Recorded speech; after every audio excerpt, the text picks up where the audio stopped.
Hello there, and welcome to our channel, where curiosity takes its time and wonder feels no need to rush. Tonight, we'll be wandering somewhere quieter, deeper, and older than most stories dare to go. A place where stone speaks, not with words, but with patience. Where the ground itself remembers things we've long forgotten. You might call it the memory of the earth, if such a thing can exist. These are the moments when the world feels like it's trying to tell us something. If only we knew how to listen. So, wherever you are tonight, whatever time it might be in your part of the planet, take a slow breath, settle in, and let's listen together. If this kind of calm curiosity feels like home to you, if you find peace in wondering softly about the mysteries of our world, I'd be ever so grateful if you'd give this a like, or maybe subscribe. It helps this little corner of calm find others who might need a gentle space to drift through questions without hurry. Now, close your eyes if you like, or just let them rest on whatever shadows your room holds. And come with me back through time to a world that might not have been so different from ours, yet still hums with something ancient beneath its surface. Because tonight we're wondering, what if the oldest structures on Earth aren't just monuments, but messages from a civilization far older than we've ever known? It's strange to think that the Earth keeps secrets in plain sight. We walk across them, build cities over them, and even take photographs beside them on our holidays. Great stone shapes carved and arranged long before any written word, standing silently in fields or buried under shifting sands. The great pyramids of Giza, the weathered circles of Stonehenge, the carved pillars of Göbekli, the precision-cut terraces of Machu Picchu. They seem timeless, though each of them has lived through the collapse of empires and the rewriting of histories. We often tell ourselves they are relics of our own ancestors, that they mark the rise of humanity's early genius. But sometimes in the quiet hours of speculation, a softer question arises. What if they are older than that story allows? What if they are not just the achievements of early humans, but echoes left behind by something or someone before us? What if these ancient stones are the lingering syllables of a message that Earth, as first civilization, tried to send? To even ask that question feels audacious. And yet, it lingers because of one simple fact. We don't really know how far back civilization goes. Archaeology is at its heart a science of fragments. It works backward through shards, tools, bones, and foundations, always guessing at the missing pieces. For centuries, we've believed that agriculture began around 10,000 years ago, that cities appeared not long after, and that before this, humans lived in scattered tribes. But the discovery of sites like Göbekli has complicated that neat timeline. Its immense stone pillars arranged with astronomical precision date back over 11,000 years, long before writing, farming, or even pottery were thought to exist. Yet there it stands, deliberate and complex, the work of organized minds. It asked a quiet, unnerving question. Who built it? And what exactly were they trying to say? When we look at such places today, we often see them as symbols of spiritual or religious life. Temples, shrines, sacred meeting points between people and the divine. But if we allow ourselves to drift a little further into imagination, we might wonder whether such structures were not only built for gods, but also for us, for whoever might come after. Messages carved into the crust of the world, meant to survive floods, fire, and forgetting. We know that we too try to speak to the future. We place time capsules beneath buildings. We beam signals into the sky. We etch our languages into metal plaques and send them aboard spacecraft. If our own civilization feels the need to leave a trace, would it be so strange if another once did the same? The idea isn't as far-fetched as it sounds when you step back and look at the pattern. Across continents that never met, across languages that never shared a word, humans built in ways that echo each other. The step pyramids of Egypt resemble those in Central America. Stone circles in Britain and Africa mirror each other's proportions. The same celestial alignments appear again and again. Solstices, equinoxes, the rising of Orion, or the setting of Sirius. Some say this is coincidence, or the inevitable result of people watching the same sky. Yet, the similarities can feel deliberate, as though drawn from an older blueprint. A design shared not through contact, but through memory. It's easy, of course, to let mystery swell where evidence is thin. Our minds are wired to see meaning in patterns, even when none exists. But still, there is something haunting about how the world's earliest builders seem to speak the same language of form and alignment. And if these patterns are language, then perhaps we've only learned to read their surface, not their syntax. Stone, after all, is a slow form of writing. It carries weight instead of ink, shadow instead of symbol. What if somewhere in those arrangements of granite and limestone, there is information waiting to be deciphered? Not words, but ratios, frequencies, geometries that encode ideas in the universal language of physics. Scientists sometimes talk about the golden ratio, the Fibonacci sequence or harmonic resonance, as if these are not just mathematical curiosities, but the fingerprints of nature itself. They appear in shells, in galaxies, in the spirals of hurricanes, and the proportions of living bodies. Many ancient structures from the Parthenon to the pyramids seem to reflect those same patterns. Could that be the coincidence of aesthetic instinct, or an inheritance from an earlier understanding? Some researchers have speculated that ancient builders may have known more about acoustics, magnetism, and energy than we assume. There are temples that hum when sound is produced in certain frequencies, chambers that seem to amplify vibration rather than echo it. It makes one wonder whether these sites were designed not only to be seen, but to be heard and felt, resonating with the planet's own subtle frequencies. Perhaps the message wasn't carved into the surface of the Earth, but tuned into it. Imagine for a moment that you could step back far enough in time to see the world before cities, before nations, before language itself. What would remain familiar? The stars, perhaps, and the ground beneath your feet. You might not know the names of constellations, but you'd recognize their movement across the seasons. You might not have words for dawn or dusk, but you'd still know when light returns and fades. Maybe this was the original language, the rhythm of light, shadow, and sound, the one that ancient builders spoke fluently without ever writing a single word. Perhaps they built to teach us that language again, to remind us that we are not separate from the planet that shapes us. When we find an ancient structure today, we measure it, map it, carbon date it, and then often file it neatly into a timeline. But sometimes those timelines don't add up. There are blocks of stone cut and moved with precision that seems beyond the tools known to their supposed builders. Puma Punku in Bolivia, for example. Massive stone blocks weighing several tons are shaped with exact right angles and interlocking designs as if machined. The site is officially dated to around 1500 years ago, but many of the techniques implied by its construction wouldn't be rediscovered until millennia later. Explanations range from lost tools to misunderstood methods. But perhaps it's equally possible that knowledge itself is what was lost. Not just the methods of shaping stone, but the entire worldview that made such efforts meaningful. It's easy to forget that the Earth itself changes on scales that make human memory seem brief. Entire landscapes rise and sink, rivers shift course, ice ages come and go. In that vast motion, it's possible for civilizations to rise and vanish without leaving much behind. Archaeologists have only explored a fraction of the seabed, and much of our planet's coastal history now lies underwater, where ancient shorelines were drowned after the last glacial melt.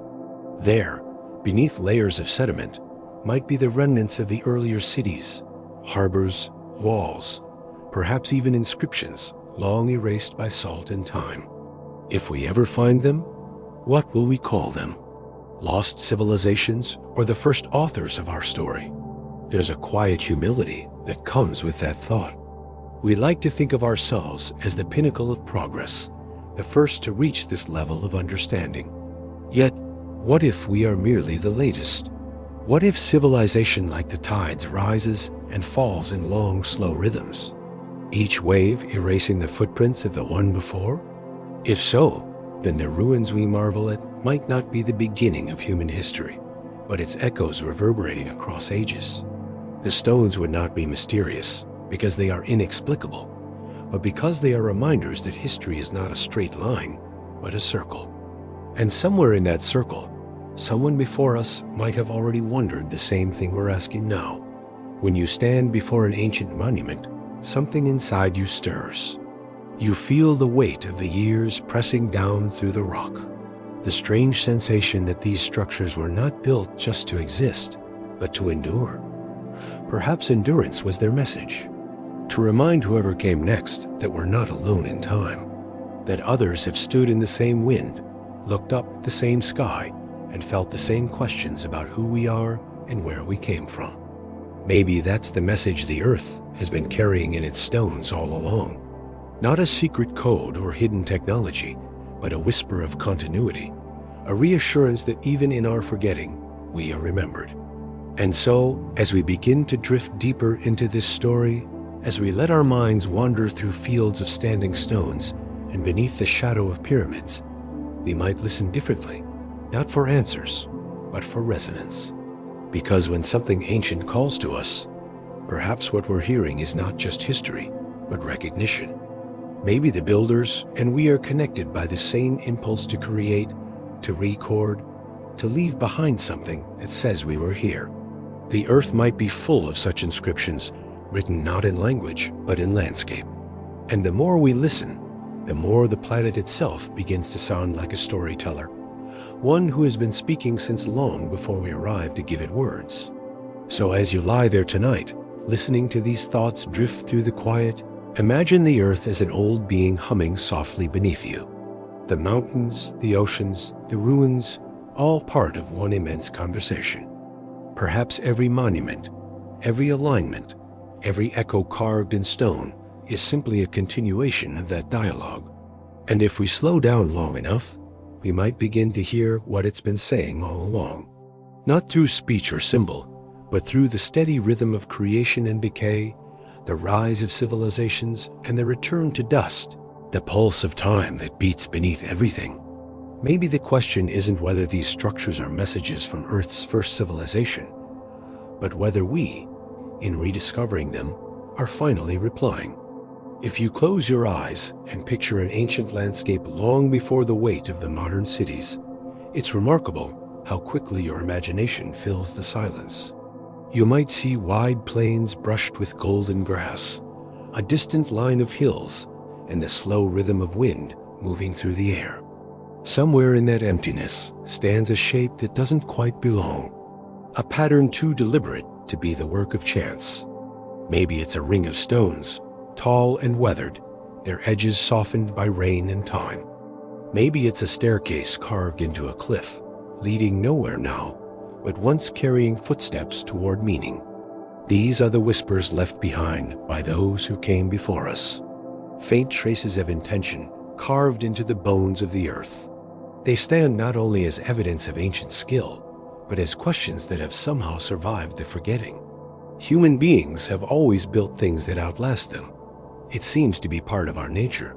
We make shelters first, and monuments, then stories made of stone. Each one is a statement of presence, a declaration that says we were here, even if no one remembers our names. That instinct might go back far further than we realize. The oldest known structures on Earth, some discovered only recently, already display a sense of geometry and orientation that feels almost modern. They face the rising sun, trace the stars, align with the solstices as if their builders were mapping not just the land, but the very rhythm of the sky. When we visit them now, we call them sacred, mysterious, or ceremonial. But perhaps that's only because we've forgotten the language they spoke. Some archaeologists call this deep history, the part of our past so far removed that it seems almost mythical. In places like Turkey's Göbekli Tepe, dating back more than 11,000 years, towering stone pillars carved with animals and symbols rise from the earth in circles of almost architectural perfection. When it was first uncovered, scientists were forced to redraw the entire story of civilization. They had believed that temples came after agriculture, that spiritual or communal buildings appeared only once people settled down. But Göbekli predates farming. It suggests the opposite, that it was gathering around such sites, perhaps for shared ritual, or story that inspired humans to stay to plant to begin the long experiment of settlement. If that's true, then architecture didn't grow out of civilization. Civilization might have grown out of architecture. The place itself was the teacher. The structure was the message. Other sites scattered across continents tell similar stories. The great stone circles of Nabda Playa, now swallowed by the Egyptian desert, once stood beside an ancient lake around 7,000 years ago. They align with the stars and seasons, marking solstices and lunar cycles long before written calendars existed. In the hills of Malta, enormous megalithic temples appear to have been built by a culture that left behind no writing and vanished without a trace. Their stones are carved with spirals and motifs that repeat in distant places, as if echoing a forgotten visual vocabulary shared across oceans. Each site raises the same quiet question. How did people who had so little in common create in such similar ways? The temptation is to imagine contact, to think of travelers moving between continents, carrying ideas like seeds, planting them wherever they landed. That image is appealing, but perhaps there's something more fundamental at work. Maybe these similarities arise not from shared communication, but from shared perception. The sky above Egypt is the same sky above Peru. The arc of the sun is constant, the sweep of stars familiar. If you were to watch those patterns for long enough, you might start to see connections. You'd notice how the rising of one star marks the flooding of a river, how the shadow of a stone moves differently in summer than in winter.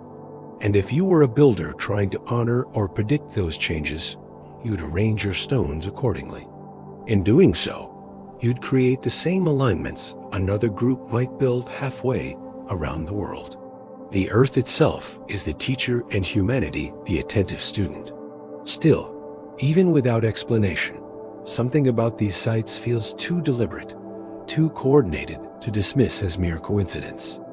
The precision of angles, the scale of movement, the shared motifs, they suggest not just awareness, but purpose. Take the pyramids, for instance.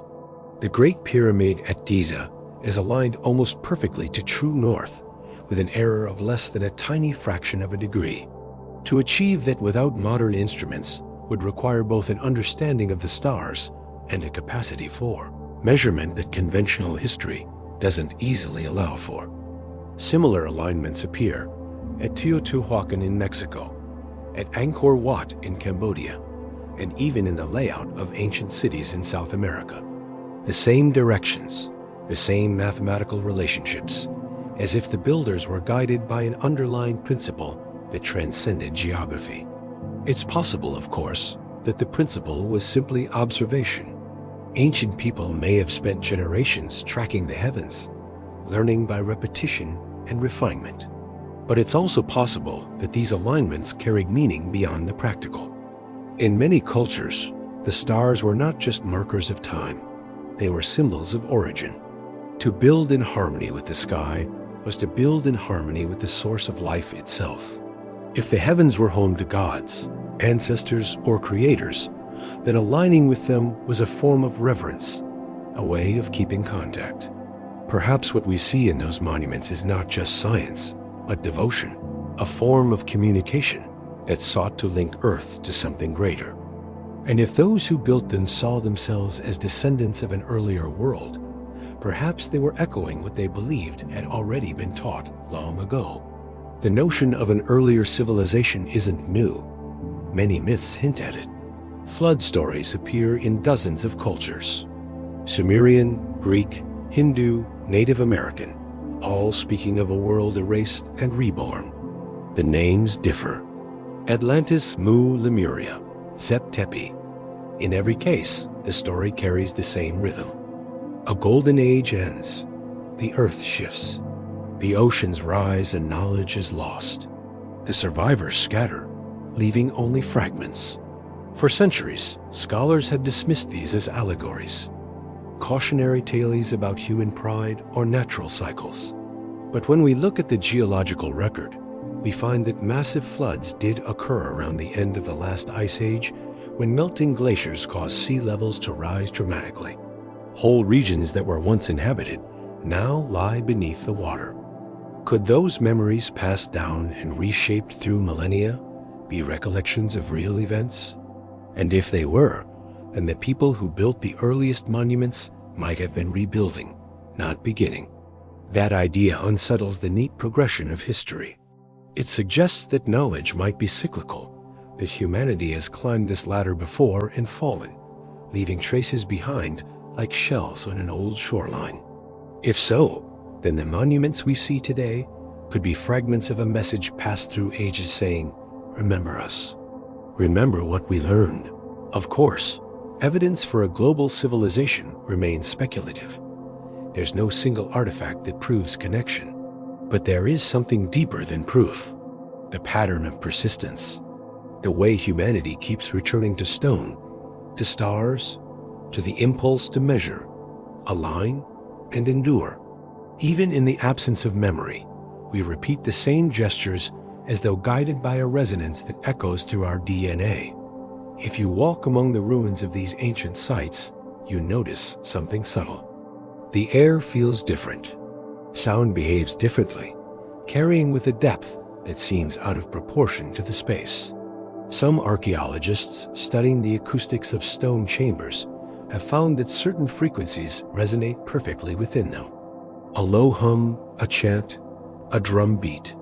It reverberates as though the structure itself is singing back. It raises the possibility that these places weren't only visual but auditory, designed to interact with the human voice, perhaps even with the vibrations of the earth itself. In some traditions, sound is the first element of creation, the origin of form. If the builders believe that, then carving the earth to resonate might have been their way of speaking to it, of joining its ancient conversation.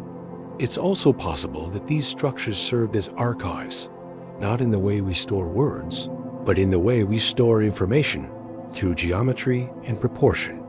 The ancients may have understood that certain shapes, ratios, and alignments express universal truths independent of language or culture. A triangle remains a triangle no matter where you are or what century you live in. The ratio between a circle circumference and its diameter, the constant we call pi, is as timeless as gravity.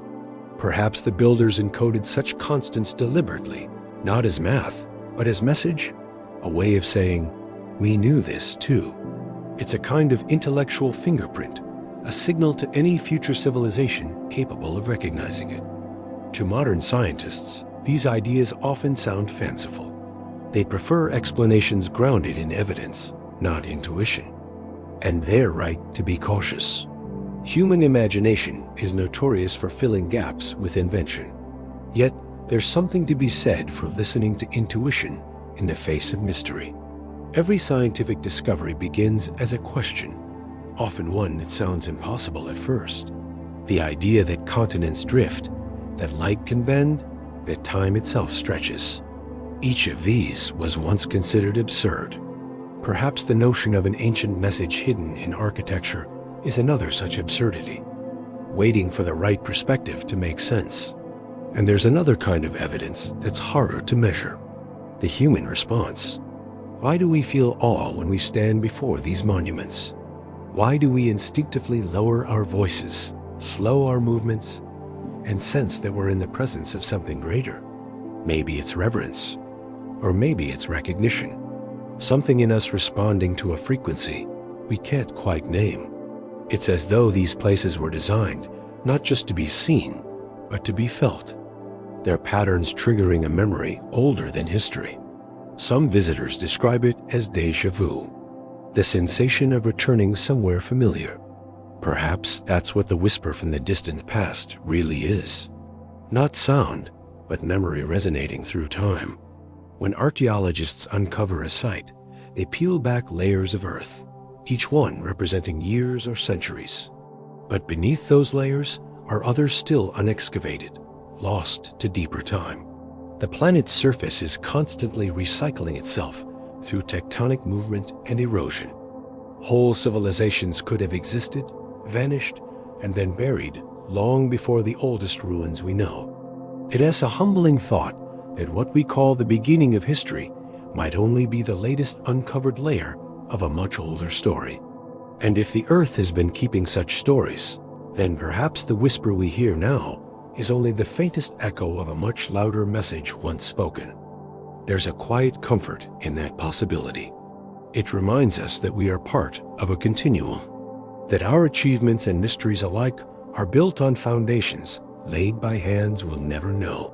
Maybe the purpose of these monuments was never to reveal a secret, but to preserve wonder, to remind whoever came next that the world is older, stranger, and wiser than it appears. If so, then the whisper from the past isn't saying, "Look what we did." It's saying, "Look how much there is still to learn." So as we continue walking through this landscape of stone in silence, we begin to notice that the whisper doesn't come from the monuments alone. It comes from within us too, from the same urge to understand, to build, to reach out across time. Every new discovery, every excavation, every curious gaze turned toward an ancient ruin is part of that same conversation. The past calls and we answer, even if the words have changed. Somewhere in the balance between skepticism and wonder lies the truth, waiting patiently, like a buried foundation just beneath the soil. And as the night deepens around us, the stones seem to lean closer, as though eager to tell the rest of their story. Patterns have a way of pulling us in. Once you notice them, you can't help but start looking for more, tracing connections that may or may not exist, trying to make sense of repetition. The human brain is wired that way. It finds order in chaos, shape in clouds, faces in shadows. We like symmetry. We like meaning. And perhaps that's part of what draws us to the ancient world. Because the deeper we look at the remnants of early architecture, the more those remnants begin to arrange themselves into patterns too deliberate to dismiss, too universal to ignore. Across continents and millennia, from the deserts of Egypt to the jungles of Central America, from the hills of Scotland to the plains of China, we find geometry repeating itself. Triangles, circles, squares, spirals. They appear again and again, carved in stone, aligned with the stars, etched into artifacts that span thousands of years and thousands of miles. The first time someone noticed it, they probably felt what we all feel when we recognize a pattern. That soft pulse of curiosity that says, "This means something." But what does it mean really? Is it a coincidence born of limited design choices and human instinct? Or is it a whisper of something older and shared, a memory that has outlived its makers? When early archaeologists began mapping ancient structures, they weren't looking for patterns at all. They were collecting data, dimensions, coordinates, measurements. Yet, as more and more sites were charted, curious coincidences began to emerge. Monuments separated by oceans seemed to share not only similar proportions, but similar orientations. Many faced cardinal directions with astonishing precision. Others tracked solar and lunar events so accurately that they could function as calendars even today.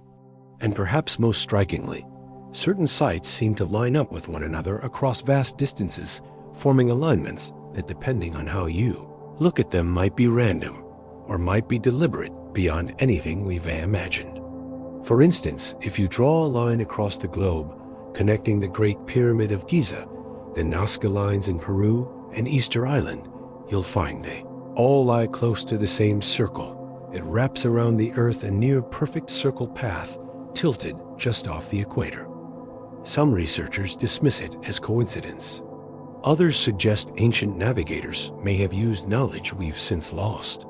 Whatever the truth, it's difficult not to be intrigued by the precision. These weren't small backyard projects. They were massive undertakings requiring resources, planning, and an understanding of geometry that modern humans only rediscovered much later. Some of the earliest builders appear to think in terms of harmony. Ratios repeat across cultures. The same relationships between height and base, between radius and circumference, between light and shadow. Many of these ratios align with natural constants. The golden ratio pi, even the geometry of sound waves.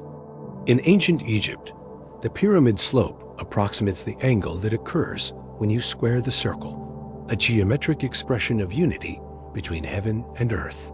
Thousands of years later in Central America, the Pyramid of the Sun follows a similar principle. Could two civilizations separated by oceans and time have arrived at the same numbers purely by chance? Maybe. But then again, maybe they were both drawing from the same source. Not a lost culture necessarily, but the shared mathematics of the natural world. Mathematics, after all, is the language of pattern. It's the way the universe organizes itself. Spirals in galaxies follow the same proportions as spirals in seashells. A branching of trees mirrors the structure of lungs, rivers, and lightning.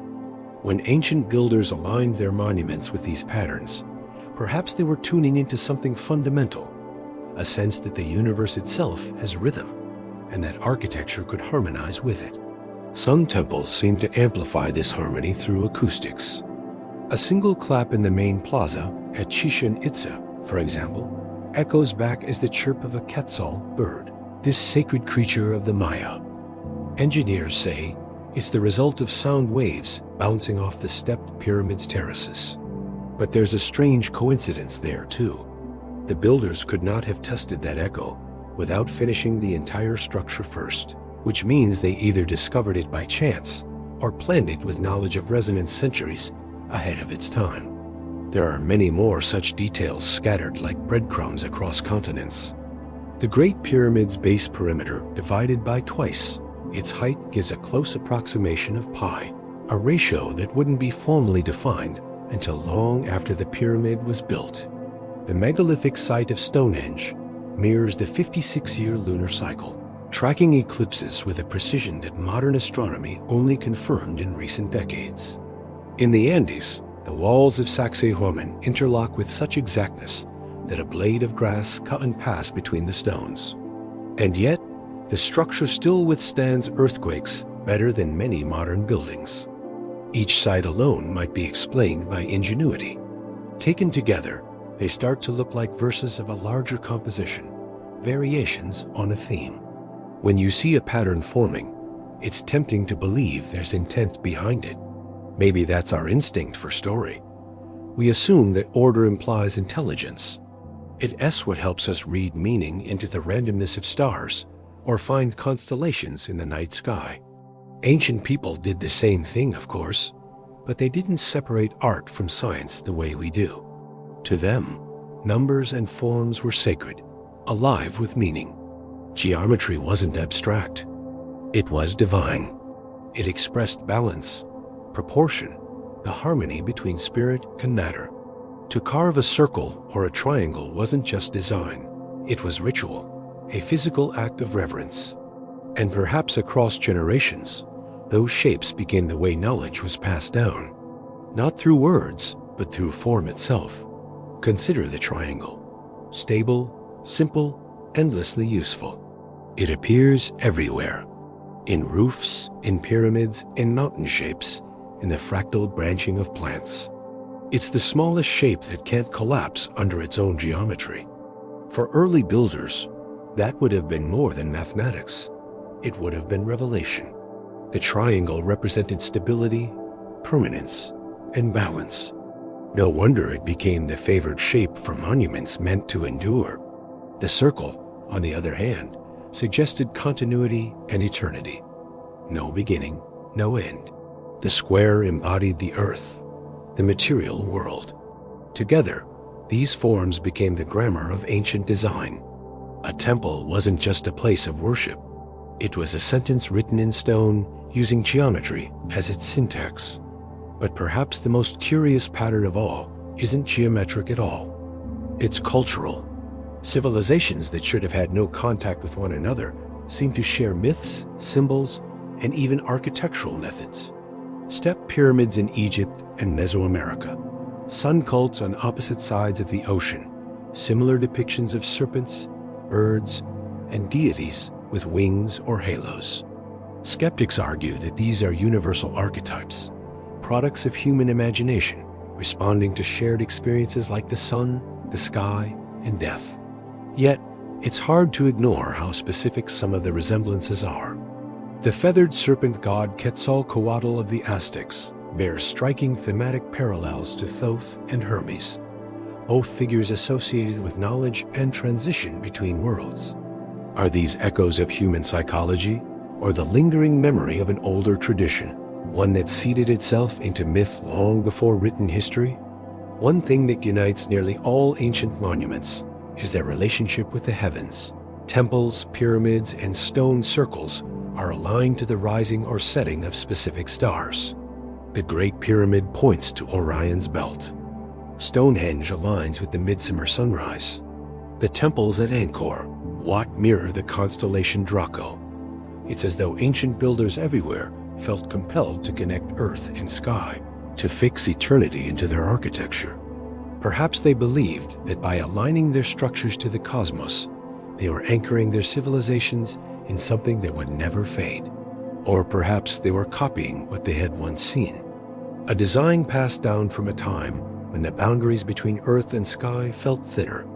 Some modern researchers take this further, suggesting that these global patterns might indicate a form of ancient knowledge sharing, not necessarily through direct contact, but through inherited memory. Carl Jung might have called it the collective unconscious, a shared store of archetypes and instincts that shape human creativity. If that's true, then maybe the patterns in ancient architecture aren't coincidences or evidence of lost technology, but the visible expression of something deeper in us. A drive towards symmetry, proportion, and cosmic order. A drive that reappears no matter where or when humans build. The question then is whether that drive originated within us or whether it was taught. There's a theory among some archaeologists that culture evolves in jumps, not in steady lines. Periods of rapid advancement follow long ages of stagnation, as if ideas arrive all at once, too quickly to have developed through slow experimentation. The sudden emergence of agriculture, writing, architecture, and astronomy within a few thousand years could be one such leap. It's as though a light switched on somewhere, illuminating the same pattern across distant lands. Perhaps that's coincidence, or perhaps it's inheritance. Knowledge resurfacing after a long darkness. If a civilization once existed that reached a high level of understanding, then collapsed, what would remain? Maybe not their language or their tools, but their symbols, their geometry, their orientation toward the stars. Those would survive in myth, in stone, in pattern. When we find the same proportions repeated in temples separated by oceans, we tend to reach for practical explanations, independent invention, shared instinct, and perhaps that's enough. But if we allow ourselves to look just slightly beyond the practical, we might sense that these patterns are more than just coincidences of design. They're attempts at continuity.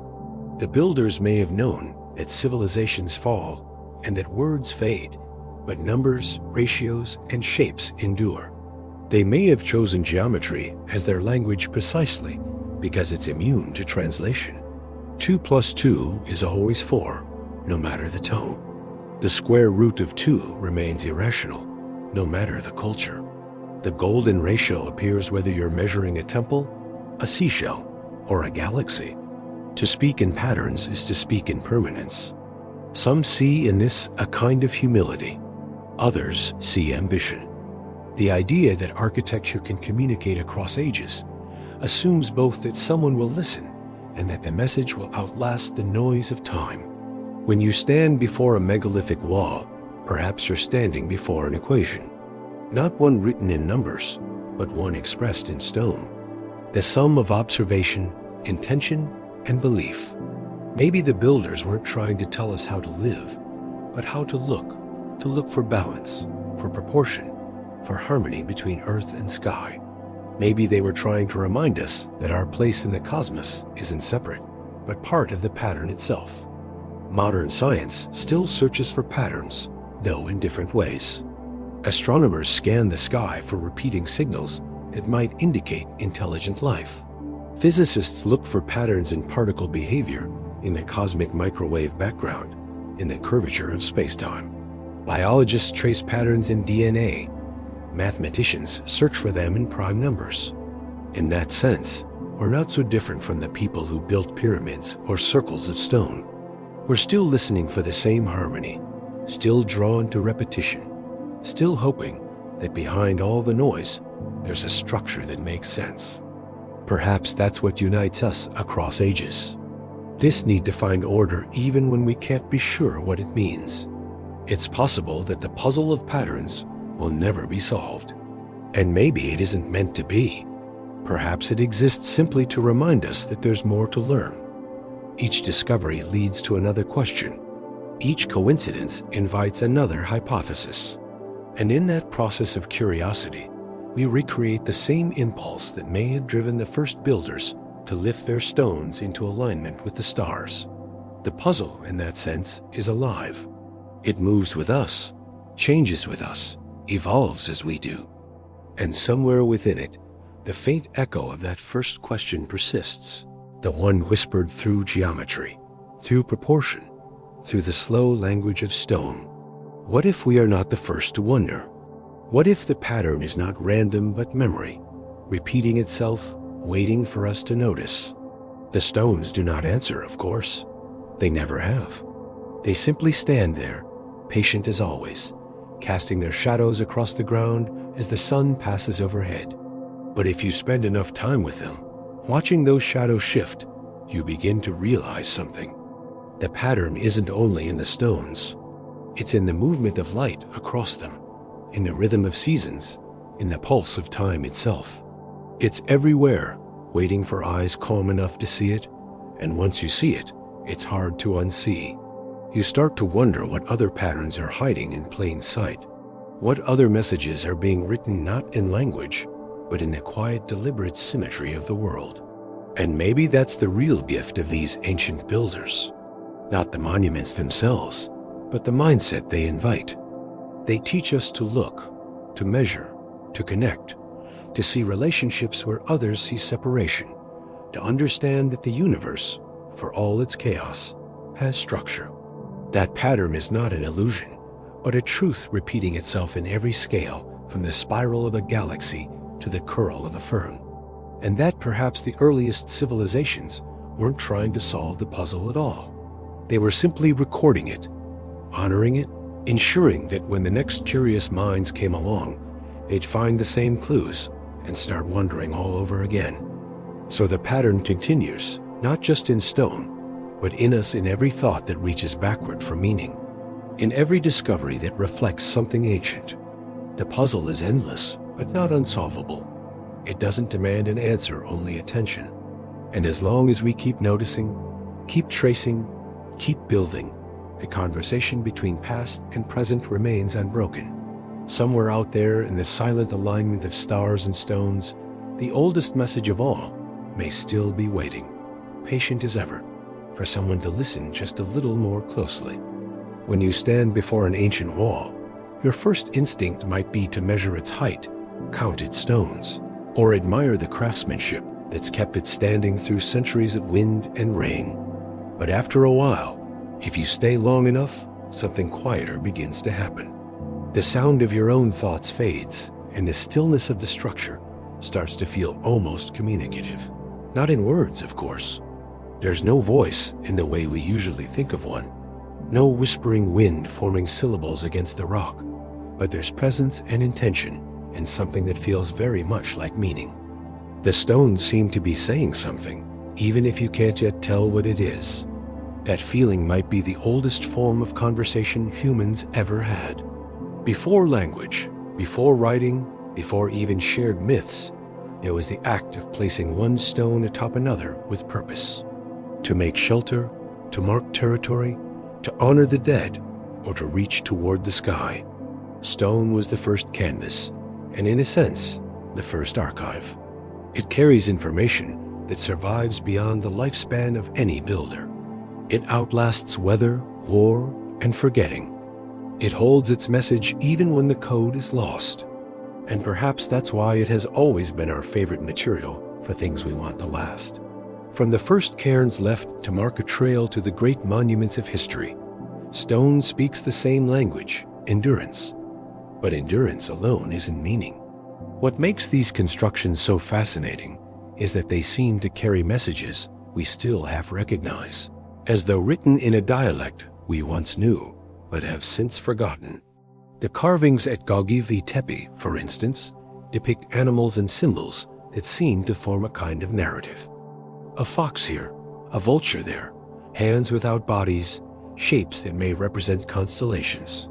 Scholars debate their interpretation endlessly, but the carvings themselves remain mute, refusing to resolve into a clear translation. The same is true for the great stone faces of Easter Island, the moai staring inland as though guarding something we can't see. Their builders left no writing to explain them. The island's oral histories hint at reasons, but the stones themselves are the truest record, and they remain undeciphered. The idea that stone can communicate isn't metaphorical.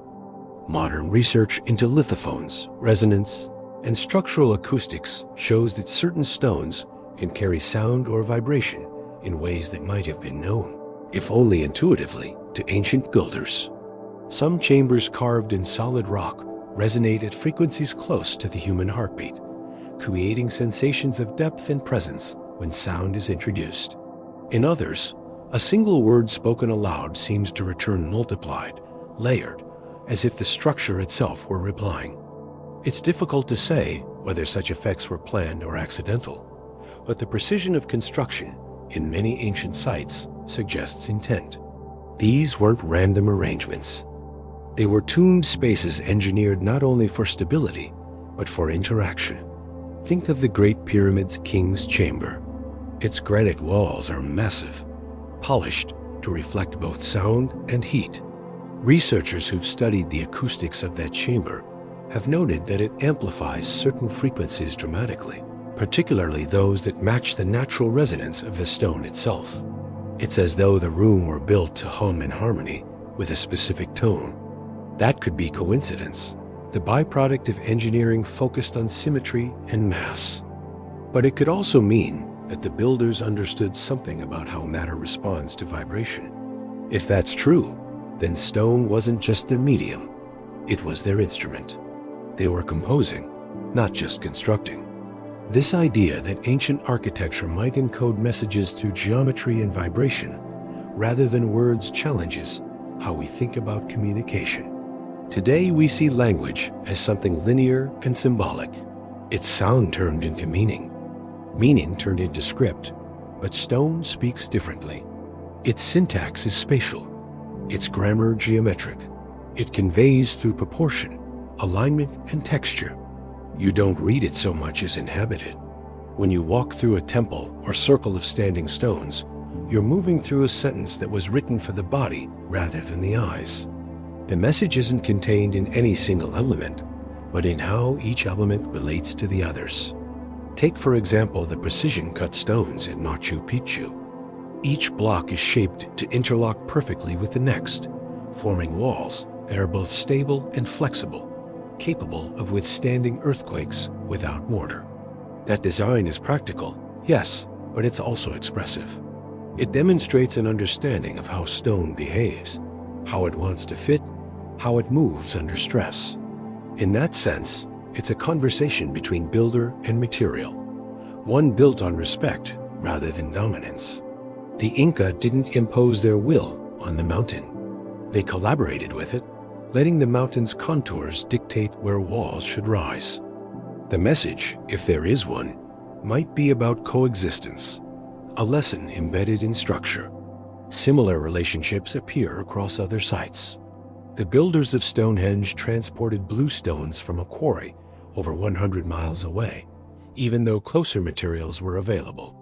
When those same stones were later tested, scientists discovered they produce ringing tones when struck like bells. It's possible they were chosen precisely for that quality, suggesting that the monument may have been as much an auditory experience as a visual one. If so, then the language of stone included sound as part of its vocabulary. Imagine standing in that circle thousands of years ago, hearing the stones sing in harmony with the wind. Perhaps ritual that was not about speech or sacrifice, but about resonance, the alignment of sound, structure, and sky. To modern ears, that might sound mystical, but it's rooted in observable phenomena. Every material has a resonant frequency, the pitch at which it naturally vibrates when energy passes through it. Ancient builders may not have described this in scientific terms, but they may have understood it experientially. The pounding of tools on rock, the echo of footsteps in caves, the way certain stones hum when struck. These would have been familiar observations to anyone who worked closely with the earth. Over generations, such knowledge could become tradition, then ritual, then architecture. The resulting structures might have served multiple purposes: sacred, social, and acoustic. Their builders might have believed they were not only commemorating the divine, but communicating with it. If that's true, then perhaps the question of lost civilizations isn't about missing technology at all. Maybe what was lost was literacy, not in the sense of written language, but in the ability to read the environment. The ancients may have understood Earth's materials and energies in a way we've since forgotten. To them, stone wasn't inert. It was alive, responsive, capable of holding and transmitting information.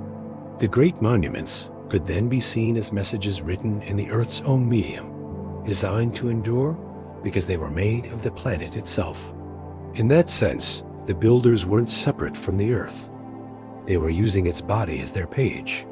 This perspective also explains why so many ancient sites seem to blend seamlessly with their surroundings. The pyramids rise from the desert as if grown from it. The temples of Angkor merge with jungle roots. The statues of Easter Island emerge from volcanic rock native to the island. It's as though each culture understood that for a message to endure, it must be written in the language of its setting. You wouldn't carve a letter in sand if you wanted it to last. You'd carve it in stone, in mountain, in alignment with the stars. That's the grammar of permanence. Modern researchers sometimes find these ideas frustrating because they resist quantification. You can measure alignment, catalog carvings, and simulate acoustics, but intention is harder to prove. Was the precision deliberate or accidental? Were the resonances functional or incidental? Without written records, we can't be sure. But maybe the point isn't certainty. Maybe the message was never meant to be translated into a single interpretation. Language, after all, isn't just about words. It's about connection. Perhaps these monuments were designed to evoke curiosity itself, to keep each generation listening, looking, wondering, a message that says, remember to ask, and we have asked. For centuries, philosophers, mystics, scientists, and travelers have stood before these stones and tried to interpret them. Some have seen them as evidence of divine instruction, others as proof of forgotten science, others still as art. Yet, despite all the theories, the stones remain unmoved, as if their meaning lies not in any answer, but in the endurance of the question itself. To look at them is to engage in dialogue with time, a dialogue that humbles as much as it inspires. If we think of stone as a medium of communication, then perhaps the monuments we've inherited aren't unique to their builders. They're part of a continuum.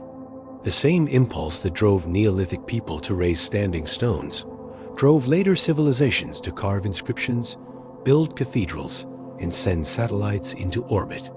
We're still speaking the same language, just in different dialects. When we design cities with symmetry and proportion, when we erect memorials to preserve memory, when we build machines meant to last centuries, we're continuing the same conversation.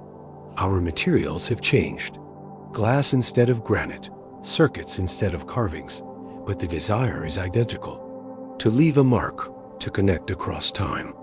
Even now, scientists are thinking about how to communicate with the far future, how to warn civilizations 10,000 years from now, about nuclear waste sites, or how to encode messages on spacecraft that might drift between stars. And what do they turn to? Symbols, geometry, durable materials. They etch diagrams of atoms and mathematical ratios into metal, trusting that any intelligent being will recognize those patterns. In other words, they return to the same principles ancient builders used. When you want your message to last beyond language, you use the language of form. That's the continuity that links us to the earliest architects of meaning. So perhaps the monuments scattered across the planet are not just relics of lost civilizations, but early chapters of an ongoing book, one written in stone, continued in steel, and now translated into data and light. If the Earth's first civilization did try to leave a message, it may not have been a story in the human sense, but a demonstration of connection, a reminder that meaning can exist without words, that structure itself is communication. And maybe that's why we find them so moving, even when we don't understand them. When we touch the surface of an old wall, we're participating in the same exchange of energy that the builders once did. Our bodies complete the circuit. Our curiosity revives the conversation. The stone, in turn, answers not with sound, but with presence. Solid, steady, indifferent, yet intimate. It tells us in its own way that permanence is possible, that memory can be built, that silence can still speak. If one day our own cities crumble and vanish beneath soil and sea, what will remain? Probably not our words, nor our fragile digital archives. But perhaps our skyscrapers, our bridges, our monuments will endure as the ancients did, mute yet eloquent, waiting for someone to come along and wonder what we were trying to say. They'll measure our alignments, study our materials, speculate on our intentions. Maybe they'll even ask whether we too are trying to send a message to the future, or whether we were simply answering one that had already been sent long ago. In that way, the language of stone never really ends. It moves through time like a conversation without punctuation, passed from one civilization to the next. Each generation adds its own sentence, its own question, its own structure to the dialogue. And though the meanings may shift, the tone remains the same. Steady, curious, enduring. It's the one language that doesn't require translation, because it speaks directly to the part of us that recognizes permanence even in impermanence. The part that wants to know, to build, to remember. If we listen carefully enough, maybe we'll realize that the earth itself is fluent in this language. Its mountains rise like exclamations. Its valleys carve commas into the landscape. Its rivers trace sentences that flow toward the sea. Every earthquake, every eruption, every erosion is a revision in the planet's ongoing story. The ancients simply added their own lines, chiseling meaning into the Earth's surface. And now, thousands of years later, we're still reading it, still learning to hear what the stones are saying, still trying to answer in kind. Perhaps that's what they wanted all along. Not worship, not explanation, not mystery, but participation to remind us that we're part of the same continuum of builders, dreamers, and listeners. That even if civilizations rise and fall, the dialogue continues, etched in every wall that endures and every question that refuses to fade. And as the night deepens around us, and the idea of those silent monuments lingers in our minds, it feels almost as though they're still speaking slowly, steadily in the unhurried grammar of stone, telling us that the story isn't over. If you've ever stood outside on a clear night, far from city lights, you know how the sky can seem almost impossibly alive. The stars are not quiet, not static. They pulse, they drift, they shimmer with motion so subtle you can almost feel it rather than see it. That vast canopy above us has been there for as long as eyes have looked upward. And for most of human history, it wasn't just decoration. It was the clock, the calendar, the compass, the mythology, and the mystery all at once. The sky wasn't separate from life. It was the rhythm that life followed. And perhaps that's why so many of the Earth's oldest monuments seemed to lean toward the heavens as if in conversation. To the builders of ancient times, the sky was more than a backdrop. It was a presence. It told them when to plant and harvest, when to hunt and migrate, when the seasons would turn. It gave pattern to chaos and continuity to time. Yet beyond its practical uses, it carried something deeper, the sense that everything on Earth was connected to everything above it. The movement of the stars, the path of the sun, the return of the moon. These were not coincidences. They were messages. Every sunrise and eclipse was part of a conversation between the heavens and the ground, between the eternal and the temporary. When ancient people built in alignment with the stars, perhaps they weren't just observing. Perhaps they were replying. At first glance, celestial alignment might seem like coincidence. After all, if you build enough monuments, some will inevitably line up with something in the sky. But when those alignments repeat across cultures, separated by oceans and eras, the pattern becomes difficult to dismiss. The Great Pyramid of Giza points almost perfectly north, aligned with the stars that form Orion's belt. Stonehenge catches the light of the midsummer sunrise in its central axis. The Temple of Karnak in Luxor marks the solstice. The Mayan city of Chichen Itza was built so that on the equinox, sunlight creates the illusion of a serpent slithering down its pyramid steps. These are not accidents. They're deliberate calibrations, evidence of a worldview in which the ground mirrored the sky. Imagine what that must have felt like for the builders.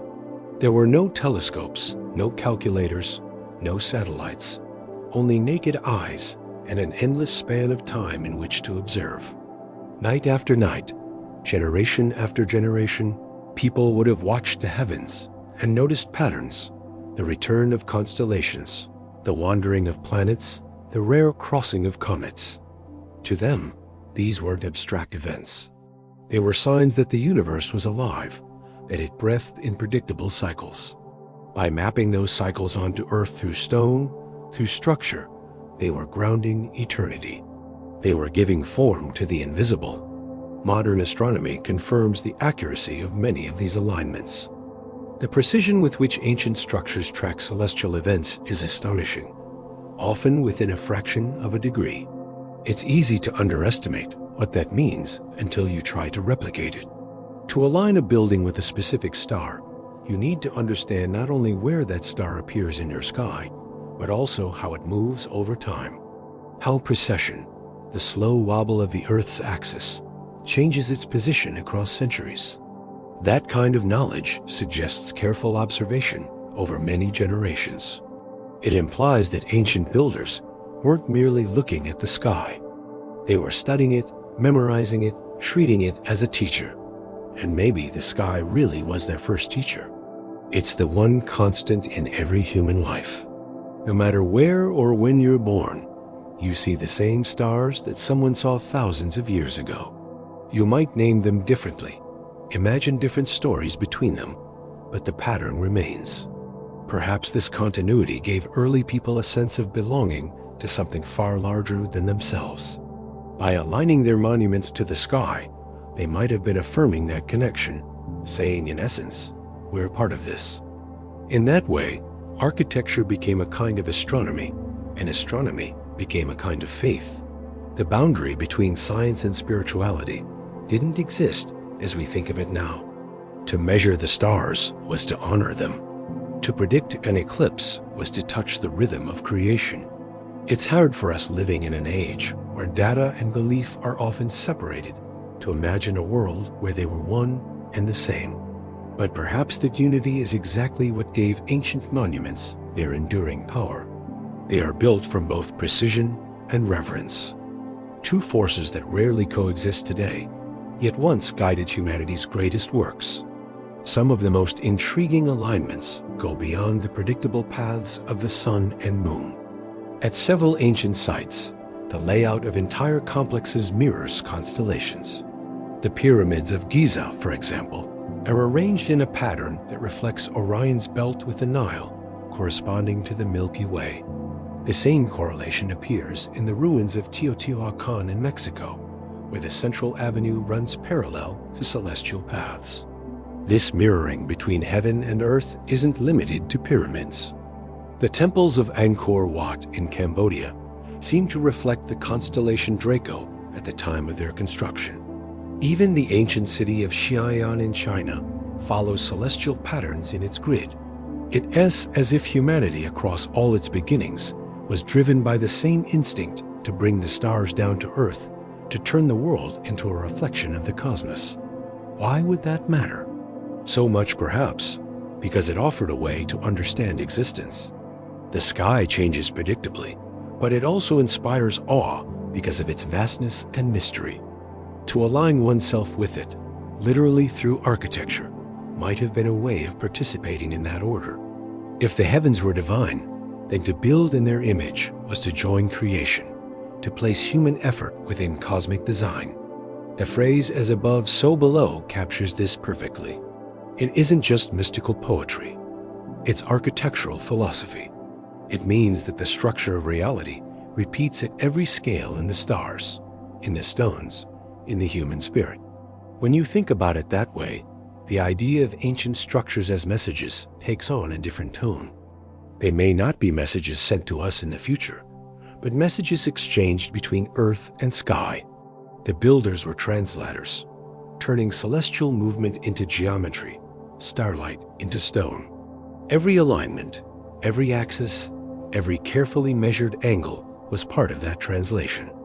The monuments became the physical vocabulary of a cosmic dialogue, the sky speaking through light, the ground answering through form. In some ways, we still speak this language, even if we've forgotten its grammar. Modern observatories are our new temples, their domes turning toward the stars in the same reverent motion. We build spacecraft to orbit distant planets, satellites to track the movements of stars. We continue to map the heavens, though we no longer build pyramids to mirror them.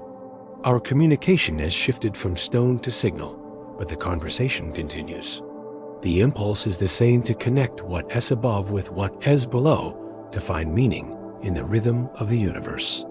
Some scientists have noted that certain ancient sites also align with geological and magnetic features, not just celestial ones. That suggests the builders might have been attuned to both sky and earth simultaneously, to the full spectrum of natural forces. They may have sensed that the two are not separate systems, but one continuous field. Today we call it the study of geomagnetism, the movement of charged particles and fields across the planet. To ancient eyes, it may have appeared as energy or spirit, something that could be felt but not seen. Aligning a monument might therefore have been about balance, synchronizing the energy of the earth with that of the heavens. If that idea feels abstract now, it might only be because we've forgotten how to perceive what they once could. When we look at the monuments today, stripped of ritual and context, it's easy to see them as isolated works of engineering. But they were never meant to stand alone. They were parts of systems, networks of meaning that stretched across both land and sky. The builders weren't simply stacking stones.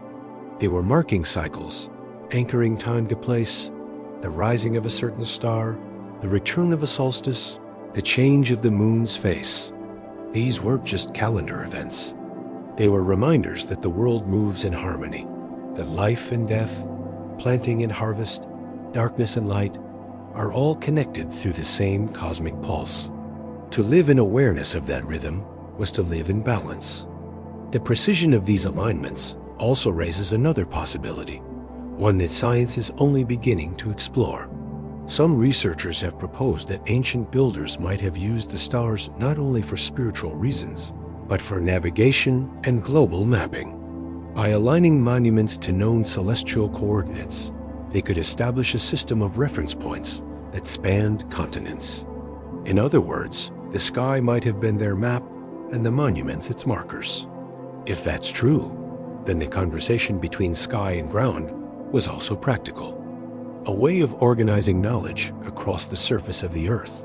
It is remarkable to think that the same stars we use to navigate spacecraft were once used to place stones. The scale has changed, but the principle hasn't. We still measure our position relative to the cosmos, still rely on signals from beyond the atmosphere to find our way. And just as ancient builders encoded celestial data in their monuments, we now send data into the stars in the form of radio transmissions and probes. We are in effect continuing the same dialogue, extending it outward instead of upward. If we accept that these ancient structures were built to mirror the heavens, then the question becomes, what were they trying to say? Maybe the message wasn't verbal at all. Maybe it was behavioral, a demonstration that understanding the universe requires harmony with it. By synchronizing their works with the cosmos, ancient people were practicing the message rather than stating it. They were showing that knowledge isn't about control, but about alignment. It's about listening, observing, and responding in kind. The phrase, "when the sky spoke to the ground," might sound poetic, but perhaps it's simply descriptive. The sky speaks constantly through light, through gravity, through the motion of celestial bodies that affect tides, seasons, even biological rhythms. The ground replies through adaptation, through growth, erosion, and a long dance of ecosystems responding to those cosmic cues. The builders of ancient monuments may have understood this relationship intuitively. Their structures were the instruments through which the earth could harmonize with the sky song. In that sense, every alignment, every carved symbol, every chosen stone might represent a word in a vast and ongoing dialogue. The ancients didn't separate the sacred from the scientific, nor the earthly from the cosmic. They built at the intersection of both. They listened to the sky and answered with architecture. And we, centuries later, are still translating that exchange. When we look up today, we often do so through screens or lenses, but the instinct remains the same. We still wonder who else might be listening, what messages might be traveling across the void, what patterns might be repeating on other worlds. And perhaps that curiosity itself is part of the same communication, the continuation of a conversation that began long before language, when the first human looked up and realized that the sky was not separate but connected. If those early builders could see us now, they might recognize the same drive in our machines that they once expressed in stone, the same urge to bridge the distance between Earth and the heavens. The materials have changed, but the longing hasn't. The monuments we send now are made of metal and code instead of limestone and granite, but they carry the same message. We are here. We are listening, and we remember the pattern. So perhaps the sky and the ground are still speaking, and always will be. The only difference is how we listen. The ancients listened with their eyes, their hands, their patience. We listen with technology and data. Yet the dialogue continues, unfolding slowly, quietly over centuries. The stars still move, the earth still answers, and somewhere in between, humanity stands. Translator, witness, participant. The sky speaks and the ground replies, and the story of that exchange is written in every monument that endures, waiting for us to notice the conversation we've been part of all along. If you were to travel to the southeastern plains of Turkey, not far from the city of Şanlıurfa, and stand beneath the dry wind that drifts across the hills, you might not expect that you're standing above one of the most extraordinary discoveries in human history. The ground there looks ordinary at first glance. Gentle mounds of dust and scrub, the kind of landscape that hides more than it reveals. Just below the surface lies something that doesn't belong to our understanding of time. A circle of pillars carved with animals, arranged with precision, and older than any temple, city, or writing we've ever known. This is Göbekli Tepe, and it rewrites almost everything we thought we knew about the beginning of civilization. For a long time, archaeologists assumed that civilization followed a simple sequence. First came the hunter-gatherers, then agriculture, then villages, then religion and art. But Göbekli Tepe breaks that order completely.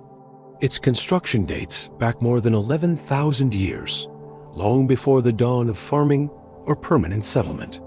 And yet here stand monumental pillars weighing several tons each, arranged in circles that form a clear architectural plan. The carvings that decorate them, lions, scorpions, vultures, foxes, are not crude or primitive. They are detailed, expressive, and deliberate. Whoever built this place was already an artist, an engineer, and a thinker, which leaves us with the unsettling question: who were they? And how did they learn to build something so advanced so early? When Klaus Schmidt, the archaeologist who led the first major excavation of the site, began uncovering the stones in the 1990s, he realized almost immediately that he was looking at something far older than any known temple. The site predates Stonehenge by 6,000 years and the pyramids of Giza by twice that. It's not just old, it's out of sequence. It suggests that the impulse to build monuments didn't emerge from settled societies. It might have been the very thing that created them. People may have gathered here to build first, and only afterward learned to farm to sustain the builders. In other words, the act of building Göbekli Tepe might have been the birth of civilization itself. And yet, as we try to understand it, the site remains elusive. There are no signs of domestic life. No houses, no hearths, no trash pits, no evidence of long-term habitation. It wasn't a city, and it wasn't a village. It seems to have been purely ceremonial, a place where people gathered and then left, returning again and again over centuries. That alone is remarkable. To organize hundreds of people to quarry, shape, and raise massive stones without permanent settlement or written language implies coordination on a scale we hadn't thought possible for that era.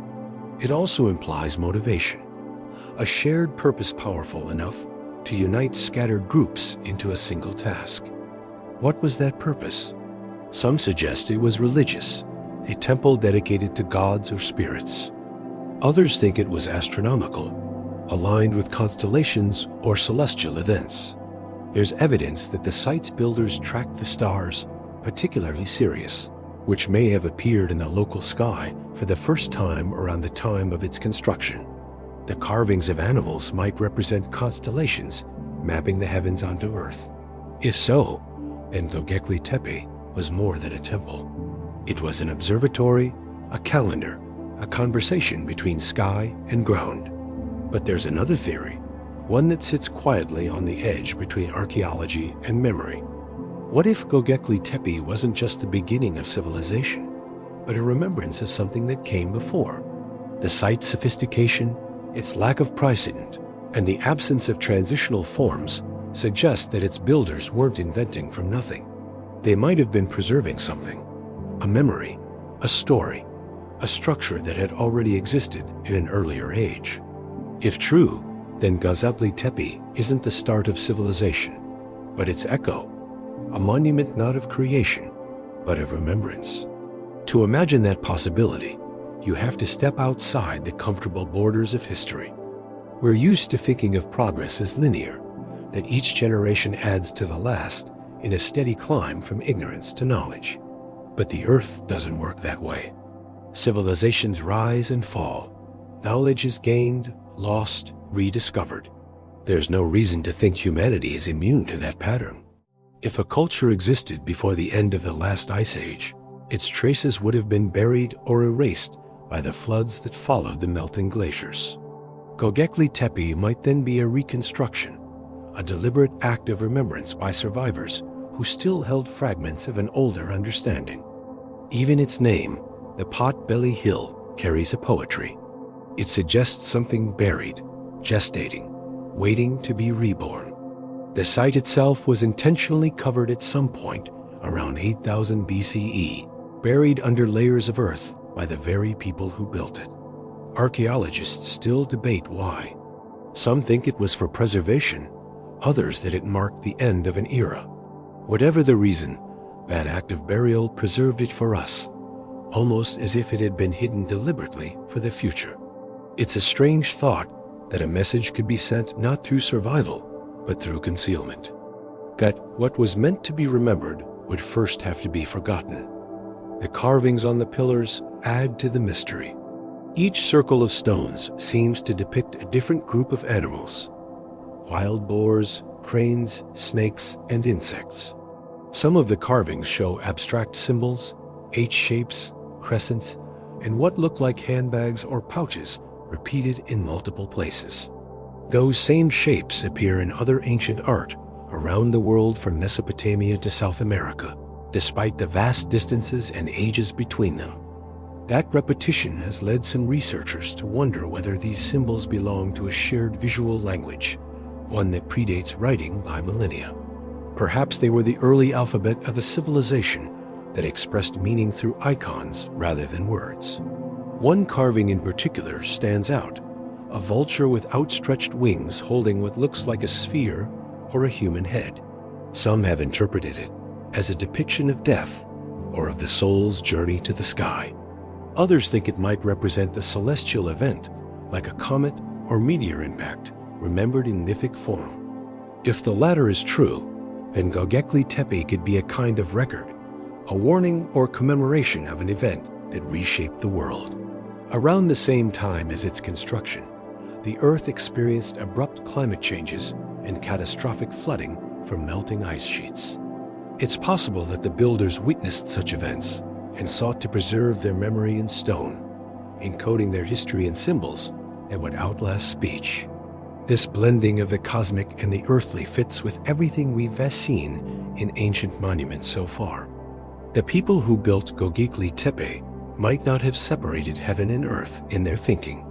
To them, the stars, the animals, and the cycles of nature were all part of the same system. To carve one was to acknowledge the other.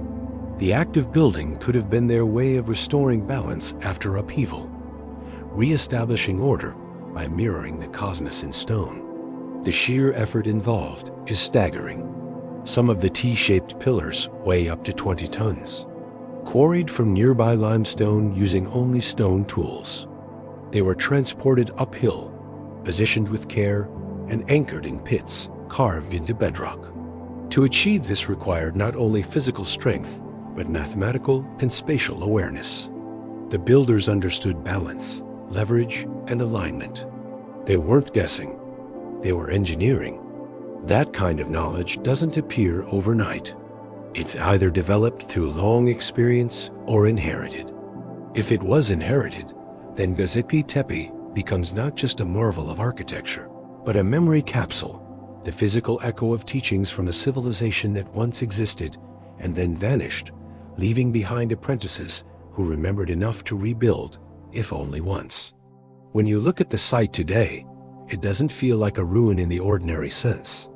It feels more like a pause, as if someone stopped in the middle of a sentence and never returned to finish it. Excavations have revealed only a fraction of what lies buried. Geophysical surveys suggest there are dozens more circles still hidden underground untouched. Each may hold new symbols, new alignments, new fragments of the story. But even with what we know now, Göbekli Tepe already changes the narrative. It tells us that humans were organizing, imagining, and creating far earlier than we thought possible. It also suggests that art, architecture, and belief didn't emerge from necessity. They may have been necessities themselves. People may have built temples, not because they had civilization, but because they needed meaning. And meaning once built may have taught them how to live together. It's humbling to think that civilization might have started not with survival, but with story, not with the struggle to control nature, but with the desire to honor it. Göbekli Tepe could be the first recorded moment when humanity realized it could shape its environment in symbolic ways, that it could externalize thought, carve emotion into matter, and turn the invisible into the tangible. That moment would have been both creative and reflective, a kind of awakening. The ghosts of beginnings, as it were, not the birth of humanity, but the birth of its memory. Some scholars have noticed that many of Göbekli Tepe's symbols appeared later in Sumerian, Egyptian, and even Mesoamerican iconography. The H shape, the vulture, the serpent, the bag-like symbol, all reappear thousands of years later, transformed but recognizable. That persistence suggests cultural continuity across vast stretches of time and space, as though certain symbols survived independently of language or migration. If that's the case, then Göbekli Tepe isn't just an isolated site.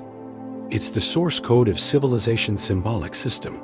Every temple, every myth, every ritual that followed could be an echo of its original grammar. And yet, for all its influence, Göbekli Tepe remains mute. It offers no inscriptions, no explanation. Its builders left no names, no lineage, no trace of themselves beyond the stones. That silence is what makes it both haunting and beautiful. It invites interpretation without ever confirming it. It reminds us that the past doesn't owe us clarity. Sometimes it speaks only in suggestion. Standing among those pillars, you can almost imagine the people who once gathered there. Perhaps they came from miles away, drawn by stories of a sacred hill. They carried food, tools, and offerings. They worked together for weeks or months, then feasted under the stars, their voices echoing between the stones. Maybe they sang. Maybe they told stories of the flood that came before, or of the stars that guided them. Then they left, carrying the memory back to their families, repeating the ritual the next season. Each gathering reinforced the story, the pattern, the identity of who they were, builders of something eternal. Eventually, the reason for building may have faded, but the act remained. The structures themselves became the story. Even as memory blurred, the stones continued to speak through their form, preserving what language could not. When the last builders buried the site, they sealed that message inside the earth, where it waited quietly for 10,000 years until we were ready to find it again. When we uncovered it, we expected answers, but instead we found more questions. That might be the truest message of all. Göbekli Tepe doesn't tell us what to believe. It tells us that belief itself is ancient, that the urge to connect heaven and earth, to mark time and remember meaning, is older than civilization. It whispers that we've been building for reasons beyond survival for much longer than we realize. So when you think of Göbekli Tepe, don't think of it as a monument frozen in time. Think of it as a doorway, one that opens backward into forgotten ages and forward into every structure humanity has built since. Its stones are the first words in a language we're still learning to read. The opening line of a story that continues in every wall, every temple, every question we ask about who we are and where we came from. The ghosts of beginnings aren't gone. They're right beneath our feet, waiting to be heard by anyone willing to listen long enough to the silence they left behind. When we talk about engineering, we tend to imagine it as something modern. Blueprints, steel frameworks, cranes lifting beams into the air. The very word conjures progress, invention, complexity. But long before the first modern city rose, long before mathematics was formalized or machines replaced muscle, there were engineers working with materials we barely understand. They had no written plans, no advanced tools, no records of their methods. And yet they left behind structures that remain among the most precise, durable, and mysterious constructions ever made. They are the lost engineers of the world. Anonymous builders whose knowledge seems to come from nowhere and whose works refuse to fade as if defying time itself. Every continent carries the fingerprints of their skill. In Egypt, the Great Pyramid of Giza rises with such geometric perfection that modern surveyors still marvel at its precision. In Peru, the fortress walls of Sacsayhuaman are fitted together with joints so tight that not even a sheet of paper can slide between the stones. In the jungles of Cambodia, the temples of Angkor stretch across miles of terrain, aligned perfectly with celestial events and waterways.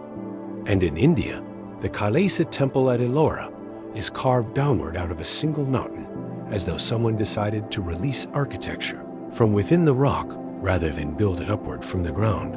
These are not isolated marvels. They are part of a pattern, a global memory of techniques that modern science can describe, but not fully replicate using the supposed tools of their time. Take the Great Pyramid. It is the last of the ancient seven wonders still standing, and for good reason. Each of its four sides align almost exactly with the cardinal directions: north, south, east, and west, deviating by only a few arc minutes, a level of accuracy that would challenge even a modern builder without precise instruments. The blocks used in its construction, some weighing up to 80 tons, were transported from quarries miles away. The joints between them are so fine that they barely register as seams. Engineers have proposed countless theories about how it was built: ramps, pulleys, counterweights, levers. Yet none of these explanations fully accounts for the speed, precision, and scale of the work. It's one thing to move a single heavy stone. It's another to coordinate millions of them into a structure that has stood nearly 5,000 years without losing its shape. What makes the pyramid so fascinating isn't only its construction, but its design. Its proportions encode mathematical relationships that seem far beyond what the builder should have known. The ratio of its base to its height approximates pi. Its perimeter corresponds proportionally to the Earth's circumference. Its orientation aligns with specific stars, particularly those in Orion's belt and the constellation Draco.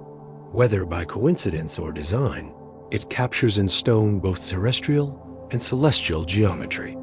If this was deliberate, then whoever built it wasn't merely constructing a tomb or a monument. They were building an expression of cosmic order using the Earth itself as their medium. The same mysterious precision appears in other parts of the world. Thousands of miles from Egypt, in the high Andes of Peru, the stonework at Sacsayhuaman demonstrates an understanding of material and movement that defies simple explanation. The stones are irregular, interlocking, and complex patterns that make the walls incredibly resistant to earthquakes. Modern engineers using computer models have found that the irregularity is actually what gives the structure its flexibility. The way each stone's weight and shape distributes stress evenly throughout the wall.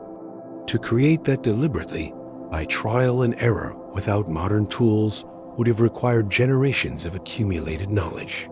Yet the builders left no record of their process, no evidence of chisels sharp enough to shape granite so precisely. Some of the surfaces are polished to a smoothness more typical of machine work than of handheld tools. The same puzzle repeats in countless places. At Baalbek in Lebanon, the foundations of an ancient Roman temple rest on stones so massive that even modern cranes would struggle to move them.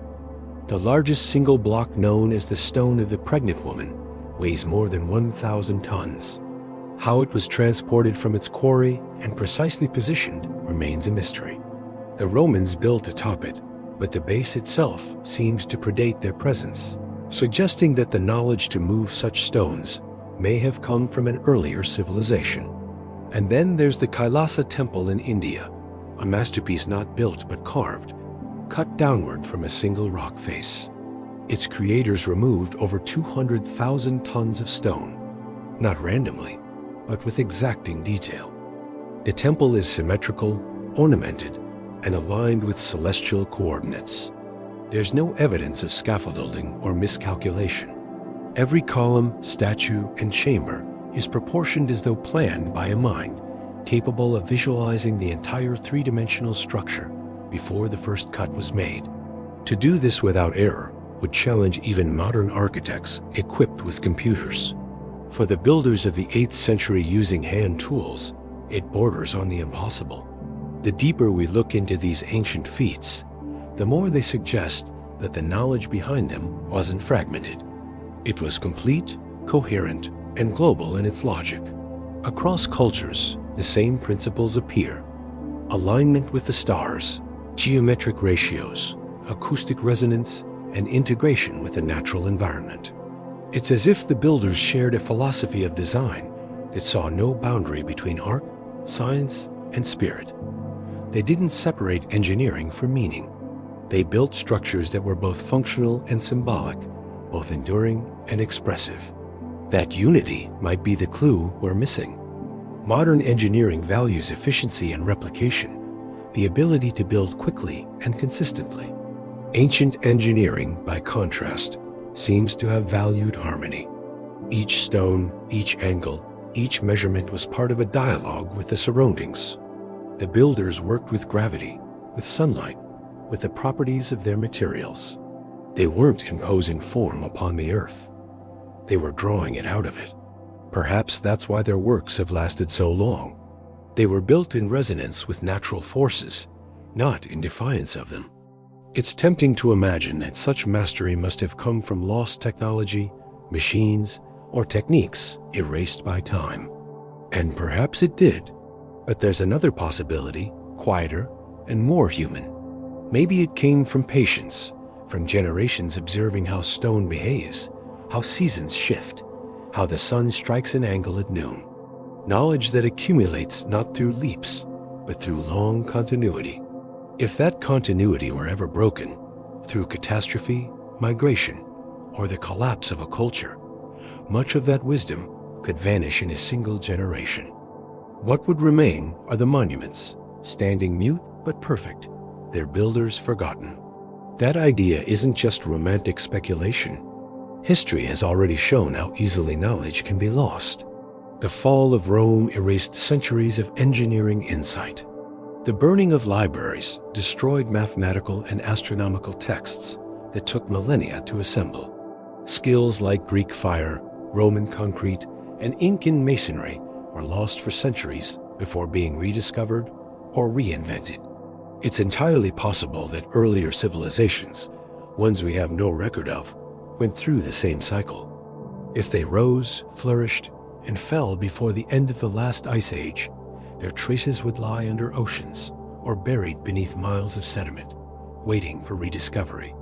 This pattern of rise and loss could explain why ancient monuments appear so advanced, yet seem to emerge suddenly without evolution. It's as if each known civilization inherited fragments of something older, enough to build, but not enough to explain. They copied techniques they didn't fully understand, maintaining the form even when the function was forgotten. Over time, the meaning of the designs faded into myth, leaving us with rituals and stories that echo what might once have been practical science. The precision remained, but its purpose became symbolic.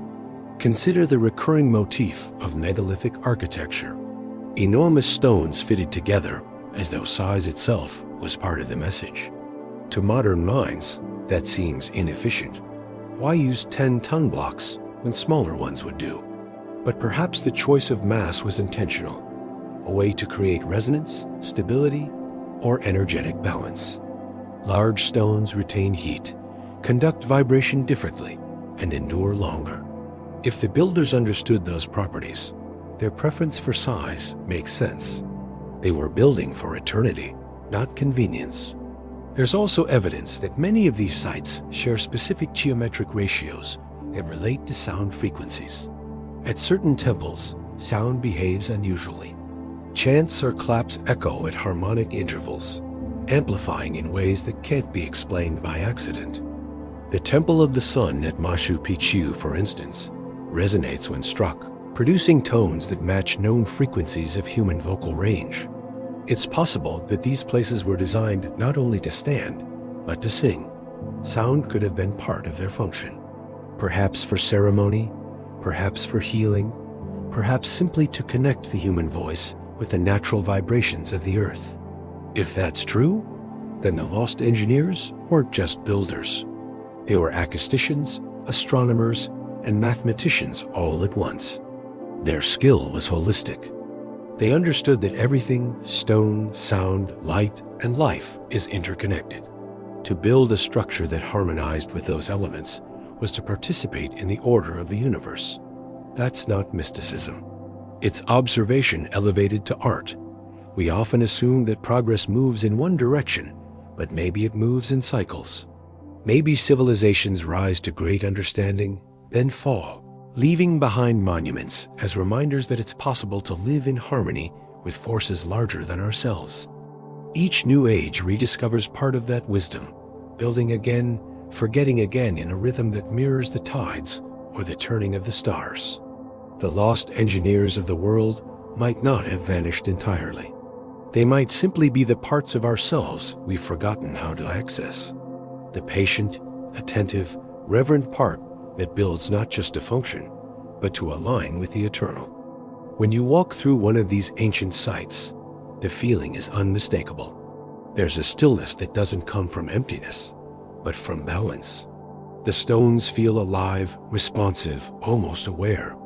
Modern measurements show subtle electromagnetic anomalies at many of these locations.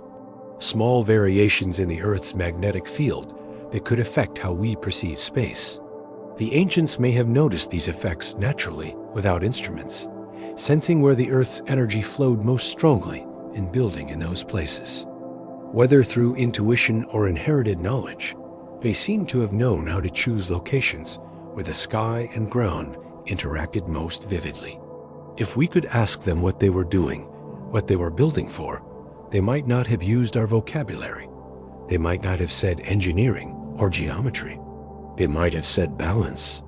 To them, a structure wasn't complete when it was finished. It was complete when it felt right. When the shadows fell correctly, when the sound lingered just long enough, when the stones rested as if they had always been there, that's not superstition.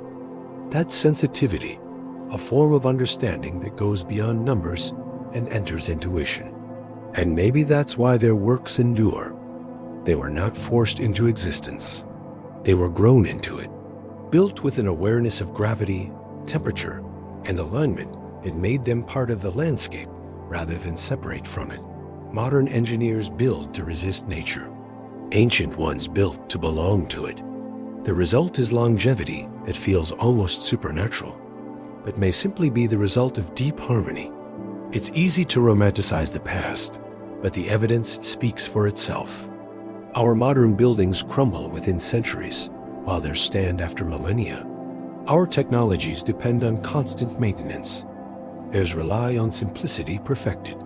The lost engineers of the world might not have had machines, but they had something we've largely forgotten: patience, unity of purpose, and an understanding that the truest form of strength is alignment with nature. Their legacy surrounds us. Every time we discover a new site, a buried wall, a forgotten foundation, a stone circle beneath layers of soil, we're reminded that the past was not a straight line leading to us. It was a network, a series of peaks and rediscoveries. We are not the first to think, to measure, to build. We are simply the latest. And somewhere beneath our cities, our satellites, and our formulas, we are still guided by the same ancient instinct to leave behind something that endures, to carve meaning into the earth, to join the conversation that began long before history remembered to record it. The lost engineers may be gone, but their message remains clear. It's written in stone, in silence, in proportion. It tells us that technology without reverence is hollow, that precision without understanding fades, that the most advanced form of engineering is harmony. And as we continue to build upward, reaching for the sky with steel and glass, it's worth remembering that the greatest builders once looked down first to the ground, to the earth, to the steady rhythm beneath their feet before they lifted a single stone. Perhaps they were never truly lost at all. Perhaps they've simply been waiting for us to remember how to listen to what they left behind. To recognize that every building, every bridge, every monument we create is another verse in the same long poem they began. We are their continuation, their echoes. And if we listen closely enough, we might still hear their voices in the sound of stone against wind, in the quiet hum of alignment, in the stillness of places that refuse to fall. Every civilization carries with it a memory of the world before itself. It's a strange kind of inheritance, a collective intuition that what exists now was not always the beginning. In every culture across continents and centuries, there are stories about a lost world, an age when knowledge and harmony flourished, and when the earth was different, younger, wilder, filled with voices we no longer hear. Some call it Atlantis. Others call it Lemuria, Mu, or the First Age. The names change, but the rhythm of the story remains the same. A great civilization rises, reaches its height, and then disappears, leaving behind only fragments and whispers. Whether those stories describe real events or serve as metaphors for human memory, they persist because they speak to something deeper than fact. The sense that history might not begin where we think it does. The most famous of these legends, of course, is Atlantis. The story comes to us from Plato, written around 360 BC. In his dialogues Timaeus and Critias, he described a mighty island civilization beyond the Pillars of Hercules, the ancient name for the Strait of Gibraltar that possessed advanced knowledge, powerful technology, and great moral ambition. But over time, its people grew arrogant, turning their wisdom into domination. The gods, angered by their pride, sent earthquakes and floods that swallowed Atlantis in a single day and night. The story was meant as allegory, a lesson about hubris and decay. Yet from the moment it was written, readers sensed that it might contain more than philosophy. Plato claimed his account was not invention, but tradition, a story passed down through Egyptian priests who said it was history, not myth. Over the centuries, the idea of Atlantis refused to fade. Explorers searched for it in the Atlantic Ocean, the Mediterranean, the Caribbean, even Antarctica. Each generation placed it somewhere new, mapping their own imagination onto the world. To scientists, the story has long been considered symbolic, but every now and then, discoveries resurface that blur the line between legend and reality. Beneath the waves, divers have found traces of submerged cities, stone structures off the coast of India, Japan, and Cuba, dating back thousands of years. Most can be explained by natural processes, but a few defy easy classification. Carvings, steps, and straight edges lie where no civilization was thought to exist. The sea as always keeps its secrets, but the possibility remains that parts of the story might not be pure invention. Then there's Lemuria, a name coined in the 19th century by zoologist Philip Sclater, who was trying to explain why lemur fossils appeared both in India and Madagascar, but not in Africa or the Middle East. He proposed that a now sunken continent once connected them, a bridge across the Indian Ocean. Later, mystics and theosophists expanded that scientific speculation into something far grander. They described Lemuria as a lost civilization of extraordinary wisdom, predating Atlantis, inhabited by beings of great height and spiritual awareness who communicated through thought rather than speech. To most historians, those accounts belong to the realm of myth. But the underlying idea that whole continents can rise and fall, that civilizations can vanish without trace, is perfectly consistent with geological reality. The Earth's crust is in constant motion, its surface reshaping itself through time. Continents drift, seas rise, and mountains collapse. It's entirely possible that entire cultures could have disappeared without leaving evidence above the current ocean floor. Beyond Atlantis and Lemuria, nearly every ancient tradition has its own version of a world that came before. In Mesopotamia, there was Eridu, the first city said to have been built by the gods themselves before the flood. In Hindu cosmology, there were cycles of yugas, vast ages that rise and fall like breaths of the universe, each bringing forth a civilization more advanced or more corrupt than the last. The Mayans spoke of previous worlds destroyed by fire, water, and wind before the creation of our current age. The Greeks told of a golden age when humanity lived in harmony with nature, followed by ages of decline. Even indigenous cultures in Australia and North America tell of great floods and the loss of ancestral lands. These aren't isolated stories. They form a pattern, a collective memory of something that once was and is no longer. It's easy to dismiss such myths as invention, yet they often contain details that align uncannily with geological and archaeological evidence. Around 12,000 years ago, at the end of the last ice age, global temperatures rose dramatically. Ice sheets melted, raising sea levels by more than 100 meters. Entire coastlines disappeared beneath the waves. Land that had once connected continents like the Bering Land Bridge between Asia and America, or Doggerland, between Britain and Europe vanished under the sea. Any settlements that existed there would have been lost to those who lived through it. The transformation of their world would have been apocalyptic. Oceans rising, climate shifting, animals migrating, familiar lands sinking. No wonder so many myths speak of floods and destruction. If civilization had existed before that event, its memory would have survived not as records, but as stories. Some researchers have suggested that human history might be older than we think, that advanced societies could have flourished before the flood myths we now call prehistory. This idea is controversial, often dismissed as pseudoscience, but it persists because every few years, new findings complicate the timeline. Archaeological sites like Göbekli Tepe discovered in the 1990s show evidence of monumental construction thousands of years before agriculture. Underwater ruins off the coast of Yonaguni in Japan show structures that, if man-made, would date back to a time when that region was dry land. Tools found in layers of sediment once thought too old for human presence have forced scientists to reconsider the start of organized society. Each discovery pulls the thread of history further back, suggesting that civilization might not be a singular invention, but a recurring pattern. If that's true, then Atlantis, Lemuria, and similar legends may not describe one lost civilization, but many. Each could represent a fragment of an older truth, a cultural memory passed down through survivors who rebuilt in different places under different names. The stories could be like reflections in water, distorted, shimmering, and incomplete, but still pointing towards something real beneath the surface. In that sense, the idea of before isn't about one lost city.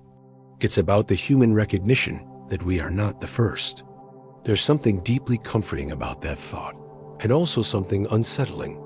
If others came before us, it means our own time is not the peak of progress, but part of a cycle. It means that knowledge and memory can vanish, and that greatness doesn't guarantee survival. But it also means that rebirth is possible.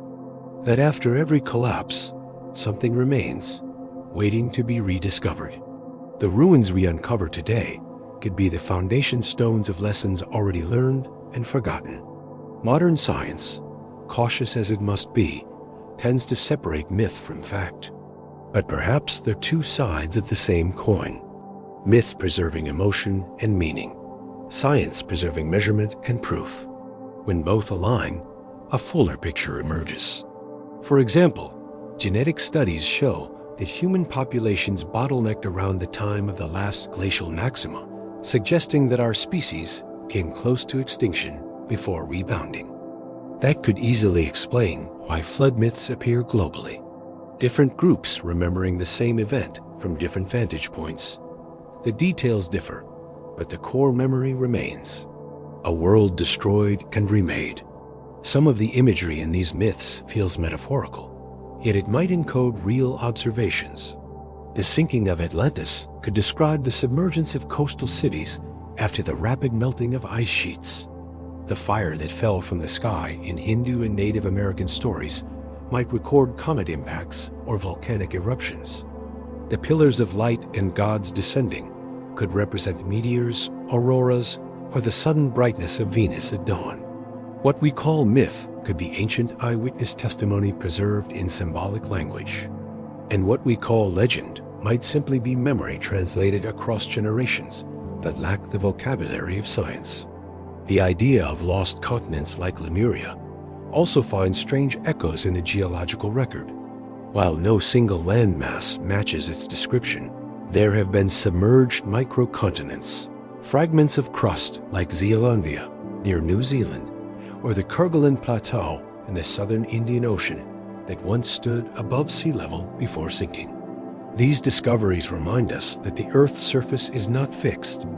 Land rises and falls in cycles measured in millions of years. If humanity has existed in recognizable form for hundreds of thousands of years, it's not impossible that cultures could have thrived in places that are now ocean floor. Still, the fascination with Atlantis and Lemuria isn't only about finding evidence. It's about what those stories represent. The idea that there was once harmony between knowledge and nature, between science and spirit, between humanity and the world, whether real or symbolic. These lost civilizations embody our yearning for balance. They remind us of what might be possible if wisdom were guided by humility instead of ambition. And perhaps that's why the stories persist. They aren't just memories of the past. They're warnings for the present. Plato's Atlantis fell not because of natural disaster alone, but because of moral decay. The people forgot the harmony that had sustained them. They turned knowledge into weaponry, abundance into excess, curiosity into control. In that sense, the story isn't about a lost city. It's about us. It's a mirror held up to every civilization that begins to believe it cannot fall. And if we listen carefully, it's also an invitation to remember the idea of before, not as nostalgia, but as guidance. In quieter moments, you can almost imagine what those earlier worlds might have been like. Vast coastlines glittering under different constellations. Cities built not to dominate nature, but to flow with it. Technologies that use sound and light instead of fire and metal. Societies that measured progress not by conquest, but by balance. Whether such worlds truly existed or not, the image of them continues to shape our imagination. It influences how we build, how we dream, how we measure our own achievements. The memory of 999 Atlantis and Lemuria lives on not in ruins, but in the human desire to rediscover harmony. Perhaps in that way, these myths are messages too, not from another civilization, but from ourselves, echoing forward through time. They tell us that forgetting is part of the cycle, but so is remembering. They tell us that wisdom doesn't vanish. It transforms, waiting to be recognized again. And maybe that recognition doesn't require proof or discovery, but simply awareness. The awareness that we are part of a story that began long before us and will continue long after. When you look at the night sky, the same one that ancient builders once aligned their monuments to, it's easy to imagine those earlier worlds looking up at the same stars, asking the same questions. What lies beyond the horizon came before? What happens when the sea rises? Maybe they asked those questions and then answered them the only way they could. By building, by recording, by leaving traces for whoever came next. In that sense, the legends of Atlantis and Lemuria are not just stories of loss, but of continuity. They remind us that the urge to remember is as old as the urge to create. And if one day far in the future, someone looks back at our own time, perhaps they'll tell similar stories about a civilization that reached great heights, that touched the stars, that built wonders, and then vanished. Maybe we too will become the idea of before. And maybe the lessons we leave, written in technology, in architecture, in memory, will serve as the next reminder that every age thinks it's the first, and every age is wrong. Every sound that's ever been made still lingers somewhere, if only in the faintest vibration. It's a strange thought, but a true one. When a sound is produced, it moves through air, through matter, through the ground itself. It doesn't simply vanish. It dissipates. Its energy carried outward until it becomes too subtle to detect, but it never fully disappears. The earth absorbs it, the same way it absorbs light and heat and the endless motion of the oceans. In that way, the planet holds memory, not written, not visual, but vibrational. It remembers through resonance. And perhaps in some way, the builders of ancient structures understood that long before we did. If you stand inside a stone chamber, one that has stood for thousands of years, and speak aloud, the sound that returns doesn't just echo.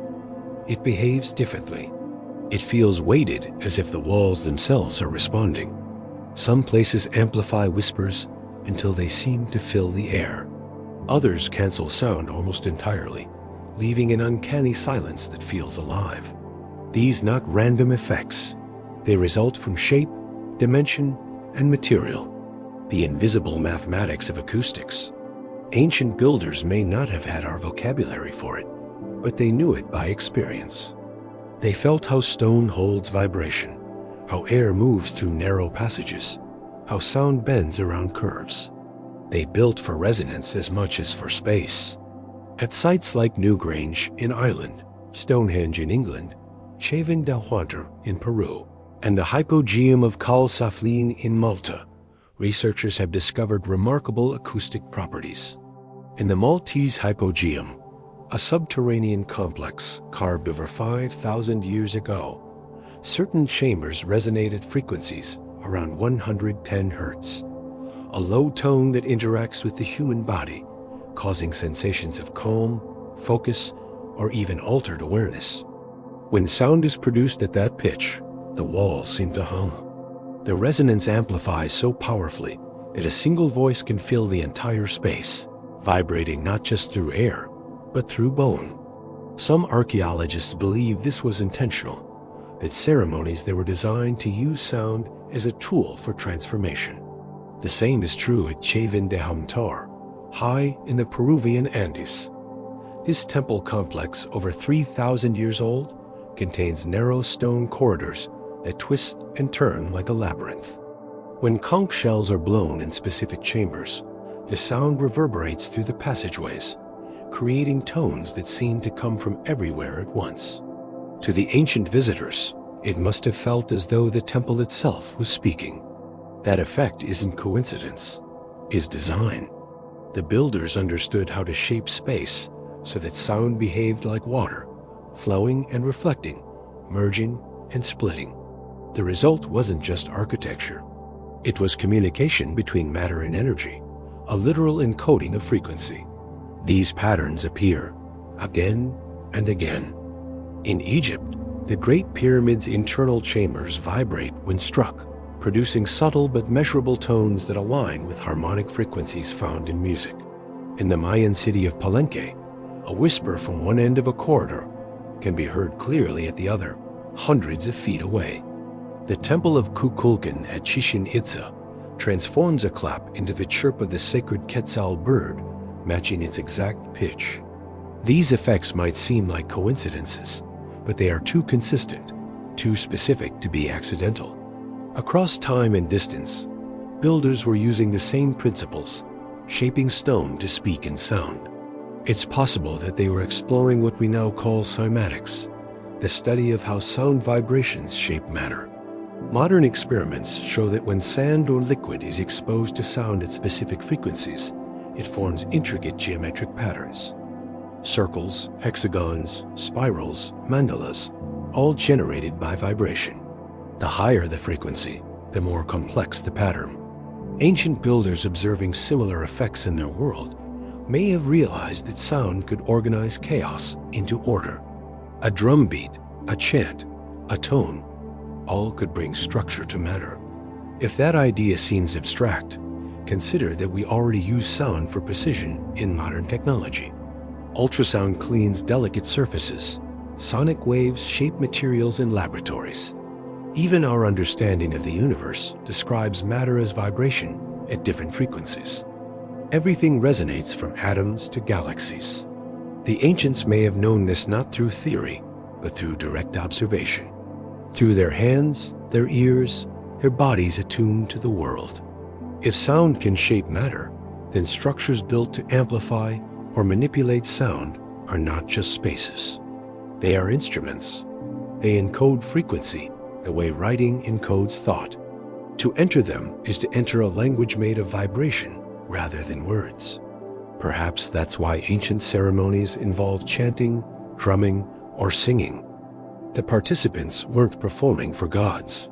They were activating the structure, turning stone into sound and sound into experience. The architecture and the ritual were inseparable.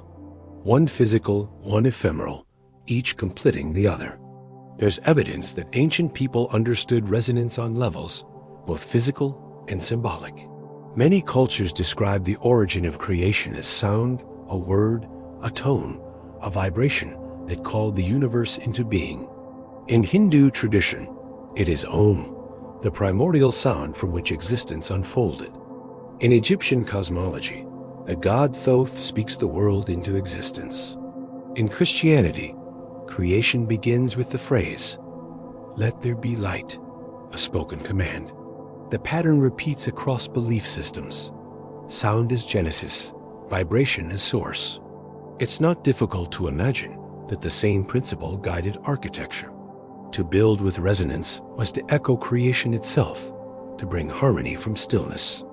This connection between sound and structure also explains why so many ancient sites are located on fault lines, magnetic anomalies, or places where the Earth's crust produces natural infrasound. These low-frequency vibrations, often below the range of hearing, can influence human perception, inducing awe, calm, or a sense of presence. The builders may have chosen these locations precisely because they felt alive.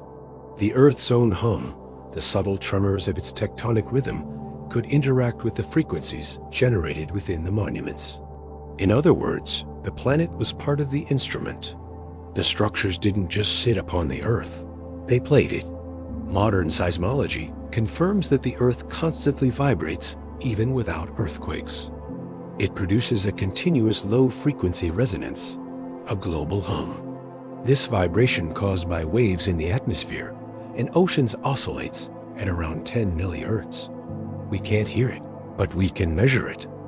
It's the sound of the planet breathing. Imagine then an ancient people attuned to that rhythm, aware of its effects even without instruments. They might have built their monuments not only in alignment with the stars, but also in harmony with the planet's own frequency. The result would be architecture that participated in both the cosmic and the terrestrial symphony. Buildings that didn't just mark time and space, but resonated with them. When you think of it this way, the phrase Earth's memory takes on new meaning. Memory is usually thought of as something that belongs to living beings.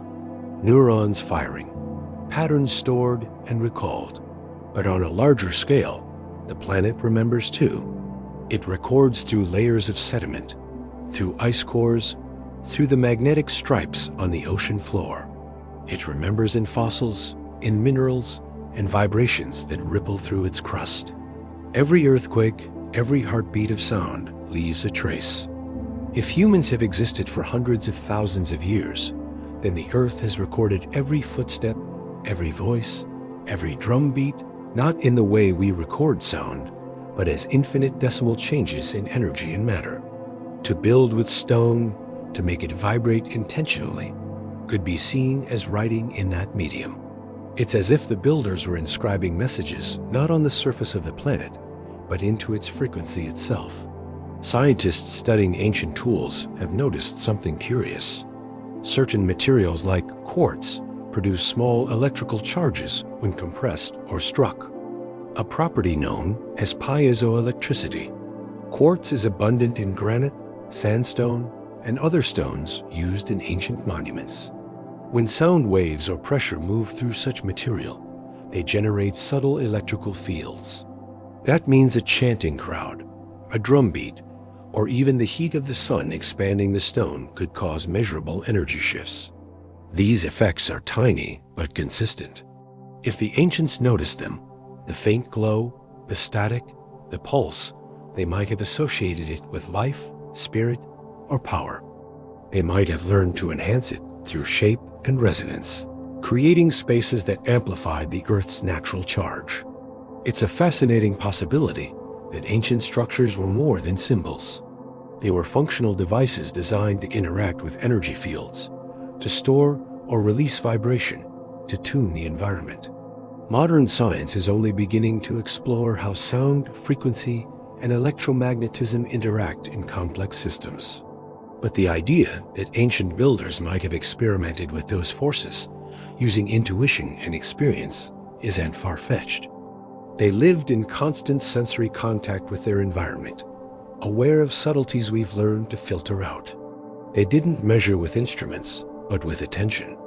If all of this is true, then perhaps the monuments scattered across the Earth are not just messages from the past, but recordings, literal imprints of sound and energy preserved in stone. Each could hold a fragment of an ancient vibration, like grooves on a record. If we could learn how to play them, to recreate the frequencies they were built to amplify, we might be able to hear the voices of those who made them, not as speech, but as resonance. It would be the earth speaking through human creation, an archive of vibration that has been waiting for us to listen. But even if that idea remains speculative, there's beauty in it. It suggests that memory is not confined to mind or machine. It exists in everything that vibrates, everything that responds to energy. A mountain remembers the wind that shaped it. The ocean remembers the tides that passed through it. The planet itself remembers the rhythm of life in the faint hum that circles it endlessly. The ancients may have felt this and expressed it in their architecture, not as technology, but as reverence. They weren't trying to harness the earth. They were harmonizing with it. In that sense, sound becomes more than a tool. It becomes a bridge between worlds, between past and present, between human and planet, between matter and meaning. When ancient people built temples that resonated with their voices, they were participating in the same act of creation that their myths described. They were reminding themselves that they were part of the universe's vibration, that to sing or to speak or to build was to join the cosmic conversation. And maybe, just maybe, they understood something we've nearly forgotten, that the universe doesn't communicate through words, but through frequency. If the earth has a memory, then every structure ever built, every song ever sung becomes part of that memory. The monuments endure not just because they are made of stone, but because they exist in harmony with the world's deeper vibration.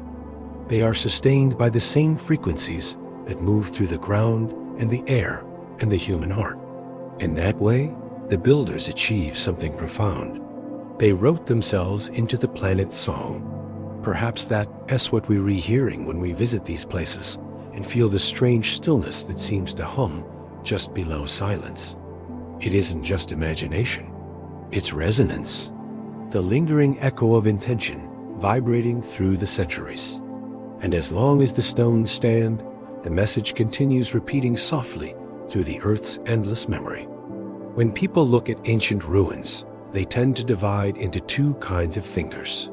There are those who want proof, evidence, measurements, context, layers of soil that explain how and why something exists. And then there are those who look at the same stones and feel that there's something more, something that can't be measured or cataloged, a meaning that sits just beyond the edge of reason. The truth probably lies somewhere in between. We need both. We need the scientist with the brush scraping away centuries of dust. And we need the dreamer who stands back and imagines what the place might have been before the silence. Because understanding the ancient world isn't just about what we find, it's about what we allow ourselves to wonder. That's the archaeology of imagination, the slow excavation of possibility. Archaeology in its most literal sense deals with evidence. It asks questions of matter. How old is this?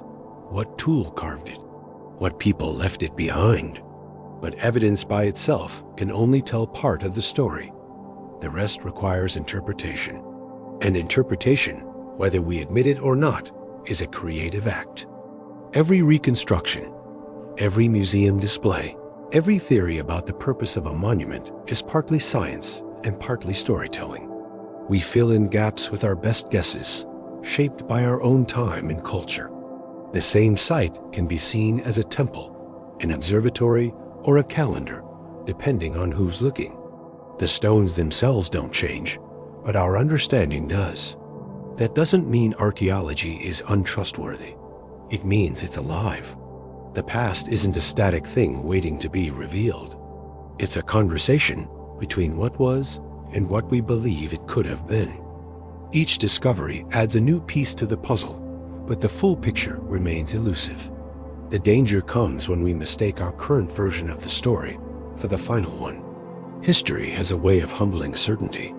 Time and again, discoveries like Göbekli Tepe or the Antikythera mechanism have reminded us that the ancient world was more complex than we thought. Each revelation pushes the beginning of civilization a little further back, as if the earth keeps whispering, "You're still missing something."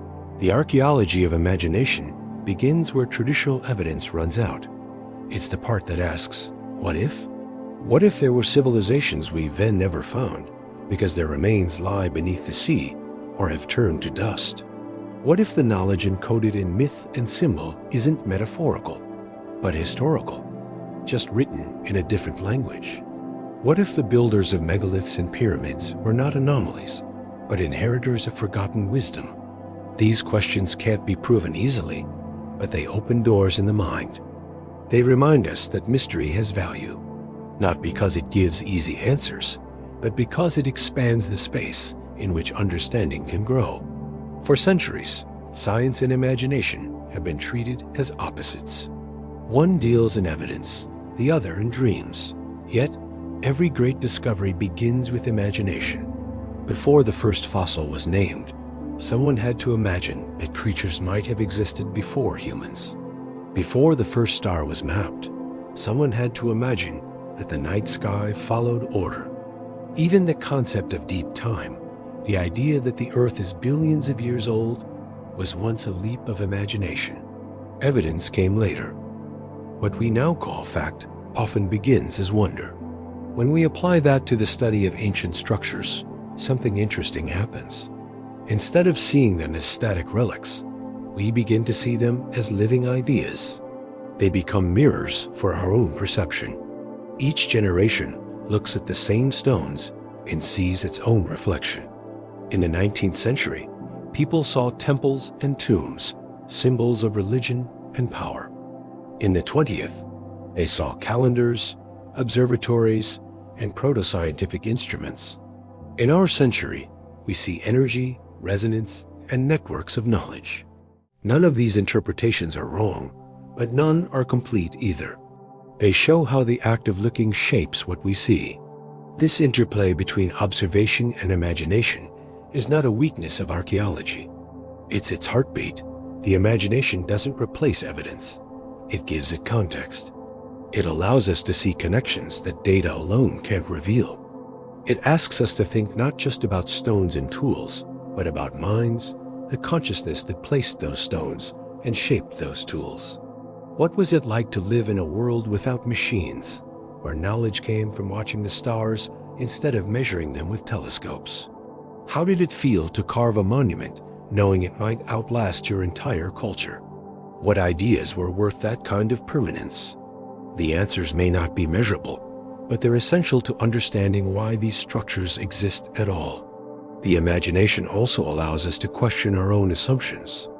For instance, we tend to see progress as linear, each age smarter and more advanced than the last. But imagination asks, what if progress is cyclical? What if the rise and fall of knowledge is as natural as the changing of seasons? Civilizations might accumulate understanding until they reach a threshold and collapse, leaving fragments for the next wave to rediscover. Evidence of such cycles might be rare because the Earth is efficient at erasing its surface. Mountains rise, seas shift, forests reclaim. Over 10,000 years, even the grandest cities could vanish completely. The imagination doesn't insist this is true. It simply reminds us that it could be. There's a balance to be found between skepticism and belief. Too much skepticism, and we lose curiosity. Too much belief, and we lose discipline. The archaeology of imagination sits between the two, grounded in evidence, but open to wonder. It asks us to respect what we know while admitting what we don't. It's the same balance ancient builders might have practiced. Precision guided by reverence. They measured the stars, but also worshipped them.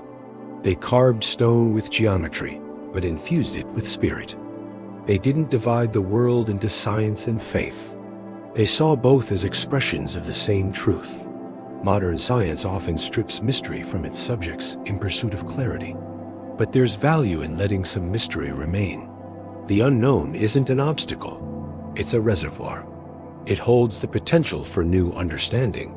The moment we decide that a mystery is solved, we stop listening to what else it might have to say. The ancients seem to know this instinctively. Their monuments don't offer clear answers. They invite participation. They ask you to stand among them, to feel their scale, to sense their silence. and to realize that knowledge isn't always verbal. Sometimes it's spatial, sensory, embodied. To truly study such places, we need more than analysis. We need empathy, a willingness to imagine the minds behind the stones. There's also the question of why we keep looking backward at all. Why do we spend so much effort uncovering and interpreting the past when we could be focused entirely on the future? Perhaps it's because the past offers a reflection of what we might become. Each ruin is a reminder that civilization is fragile, that even the greatest achievements can fade. But it also shows that meaning can endure, that even when cultures fall, their art and architecture continue to speak. To study the past is to study resilience, the ability of ideas to outlive their creators. Imagination helps us hear that endurance is something living, not dead. Some archaeologists speak of contextual silence, the vast absence that surrounds what survives. For every artifact we find, countless others have vanished. The gaps are immense. The imagination fills those gaps, not with fantasy, but with possibility. It reconstructs the human element that data alone can't capture. The hopes, fears, and intentions of the people who built the world before us.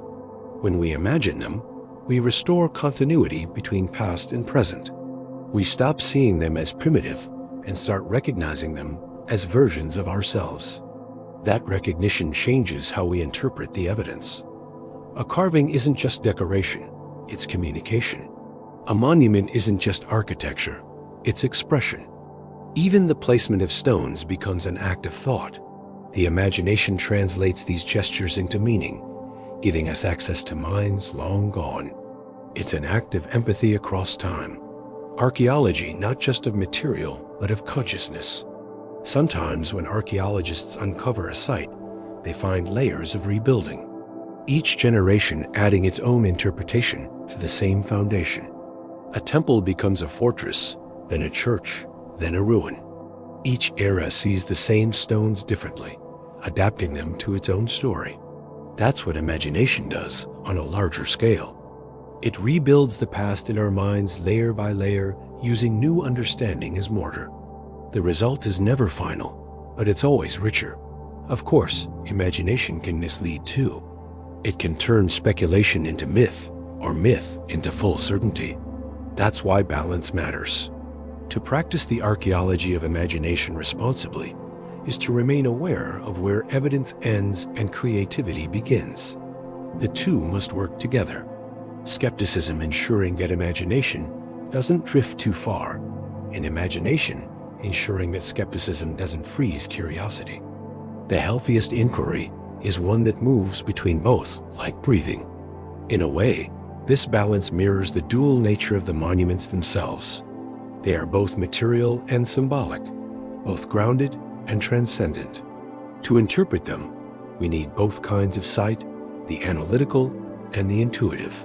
When those perspectives merge, new insights appear. Patterns we once overlooked become visible. Connections that seem coincidental start to make sense. It's as if the act of imagining allows the past to speak in a language we'd forgotten we understood. This idea doesn't diminish science. It expands it. The greatest discoveries often come from scientists who were willing to imagine what others considered impossible.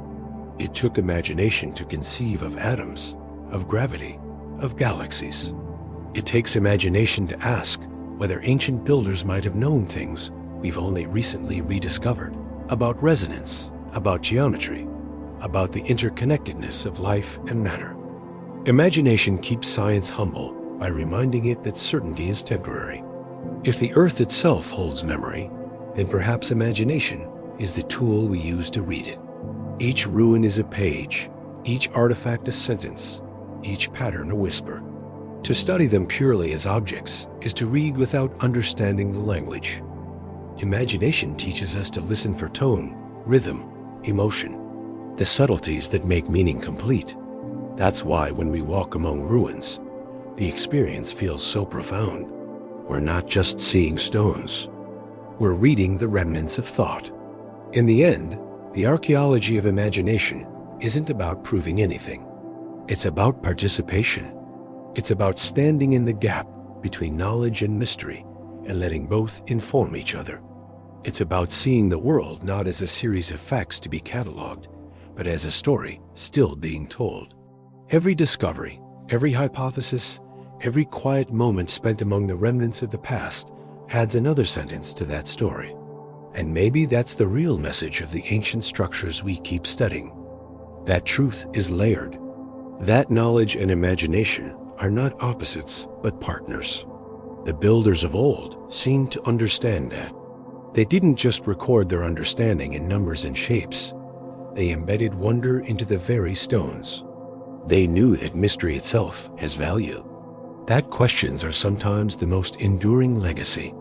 So when we stand before their monuments today, our role isn't only to measure and explain, but to imagine. To let the mind move gently between what is known and what might be until the two become indistinguishable. That's how the past stays alive. That's how history continues to breathe. And maybe somewhere within that act of imagination, we begin to remember something we didn't realize we'd forgotten. The sense that knowledge without wonder is hollow, and that wonder without knowledge is blind. Both are needed together to keep the conversation between ages alive. The stones wait patiently. They don't care which questions we ask or how we answer them. They have seen every theory come and go, but they respond in their own quiet way when we listen properly. When we bring both our instruments and our imagination to the task, they tell us that meaning isn't something buried to be found once and for all. It's something that emerges every time a curious mind looks their way and begins to wonder again. And perhaps that's what archaeology at its heart has always been. Not the study of things long gone, but the study of curiosity itself. The attempt to understand why humans in every era look backward to move forward. The realization that imagination isn't an escape from truth. It's the bridge to it. The stones hold their silence. We bring the questions. Together, they form a dialogue that never ends. For so long, we've searched for messages. We've looked to the stars, the stones, the ruins buried beneath the earth, hoping to find something left for us. Some sign that we were not the first. That meaning was carved into the world long before we arrived to ask for it. But what if we've been looking outward when the answer has been within us the whole time? What if the monuments, the alignments, the symbols, and the myths were never really meant to speak to the future at all, but to awaken something already present in those who would eventually look? Maybe the message wasn't written for humanity. Maybe humanity is the message. It's an idea that changes the direction of every question we've asked so far. If we imagine ancient civilizations not as distant teachers, but as earlier versions of ourselves, then their greatest lesson might not be in what they built, but in why they built it. Each structure, each line carved into stone, might have been less about preservation and more about reflection. A mirror held up to the human condition, designed to endure long enough for us to eventually recognize ourselves in it. In that sense, every ancient monument could be an echo of the same truth. That consciousness is the enduring artifact, and that meaning was never hidden in the stones, but in the act of searching for it. There's something both humbling and comforting about that. We've spent centuries trying to interpret the language of the ancients, decoding geometry, mapping alignments, reconstructing rituals. But maybe those things weren't meant to be puzzles at all. Maybe they were expressions of awareness, ways of saying, we see what you see. We feel what you feel. If that's the case, then the continuity that connects us across millennia isn't technological or cultural. It's emotional, curiosity, reverence, wonder. These are the constants of humanity. They transcend time. They are what survive collapse and silence. When you think about it that way, the idea of a message from Earth's first civilization takes on an entirely different meaning. It might not be an external message buried under rock or encoded in architecture. It might be internal, transmitted through evolution itself, passed not through writing, but through consciousness. The instinct to build, to remember, to ask. Maybe we carry that message in our behavior, in the way we keep rebuilding even after every fall, in the way we feel awe when we stand before something ancient. It's not that we're searching for meaning. It's that we are meaning temporarily embodied, reflecting the same light in different ages. Consider how human progress has always mirrored the same cycle. We invent, we forget, we rediscover. Each generation thinks it's the first to understand the world, and then time humbles that certainty. But through all those rises and falls, the same pattern persists. A same drive to learn, to create, to reach beyond necessity. That persistence is its own kind of signal. If the earth could listen, it would hear that signal pulsing across time, transmitted not through machines, but through minds. Every culture, every monument, every question adds another layer to it. A continuous transmission of awareness. Science tells us that our bodies are made of the same elements as the stars. Hydrogen, carbon, oxygen, iron. We are literally the universe contemplating itself. Fragments of ancient starlight that learned how to observe. Perhaps that's why the monuments of the past move us so deeply. They remind us of our continuity with the cosmos, not just as observers, but as participants.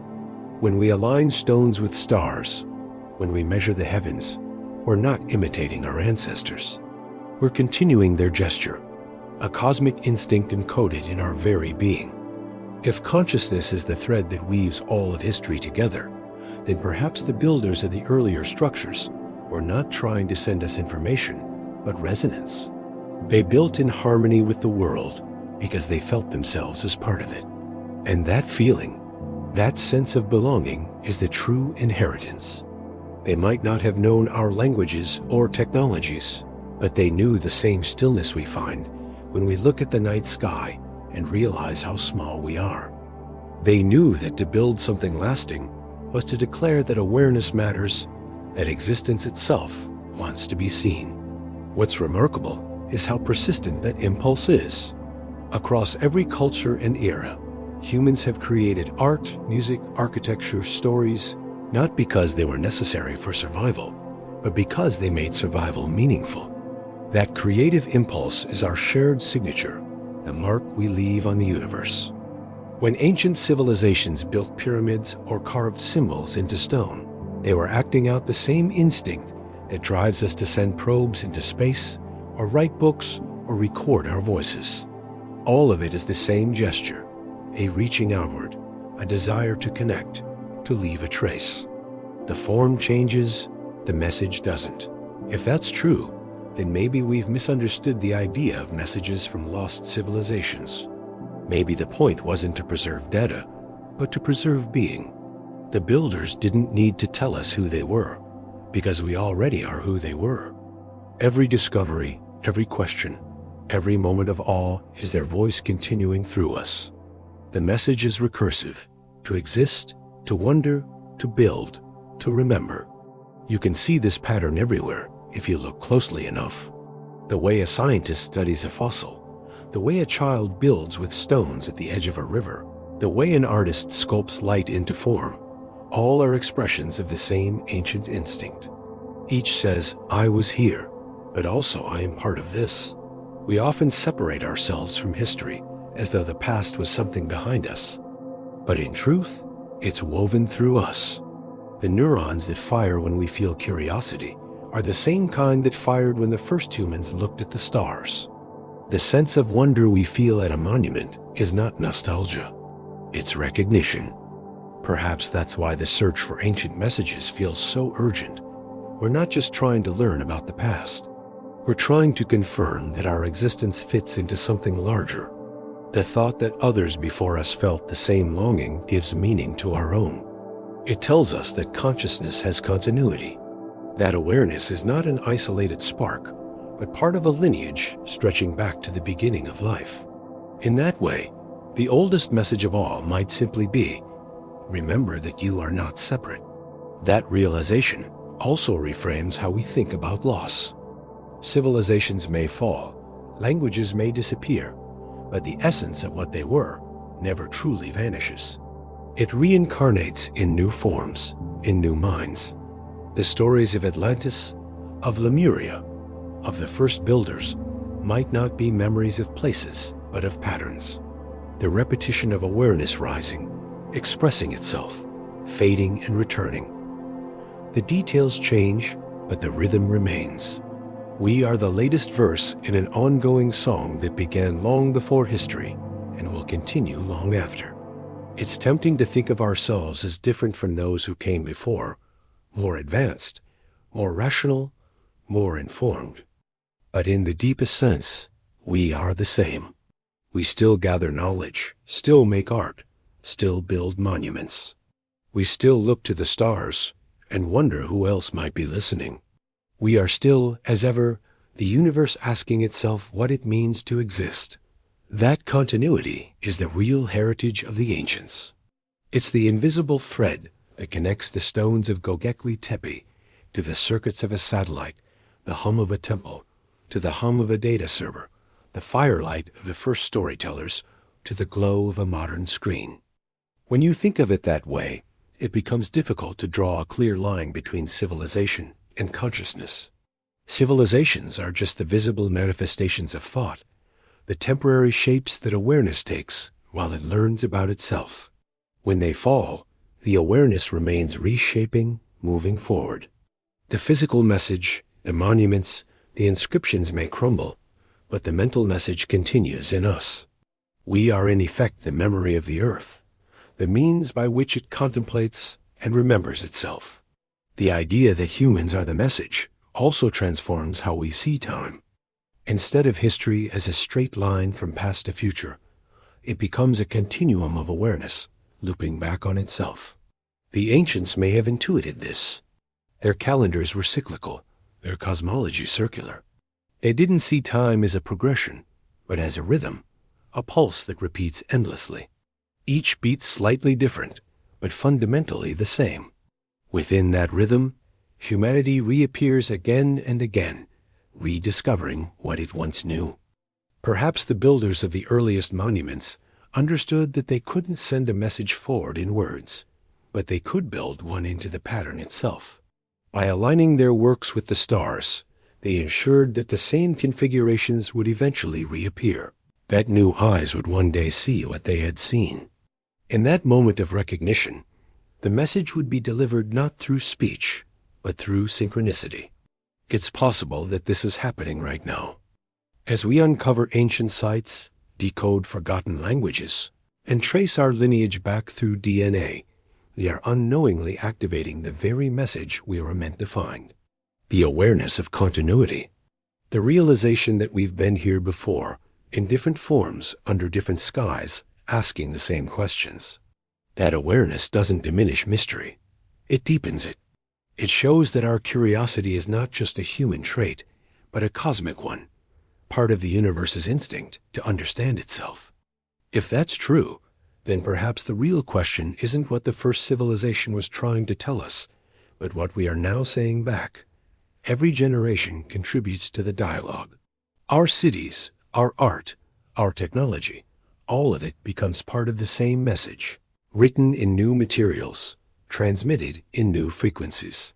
The content may change, but the intent remains to connect, to endure, to witness. The stones spoke through stillness. We speak through motion, but the voice is the same in a quiet way. This idea also resolves the tension between science and spirituality. Both are forms of listening. Science listens for patterns in nature. Spirituality listens for patterns in consciousness. Both are attempts to hear the same message through different channels. The ancients may not have separated them because they understood that both are necessary to decode meaning. To listen only outward or only inward is to hear half the story. The complete message requires both the data and the dream, the observation, and the wonder. There is a subtle peace in realizing that we don't need to find proof of some lost transmitter from the past, because we are the transmission itself. Every thought, every discovery, every act of creation is the signal continuing.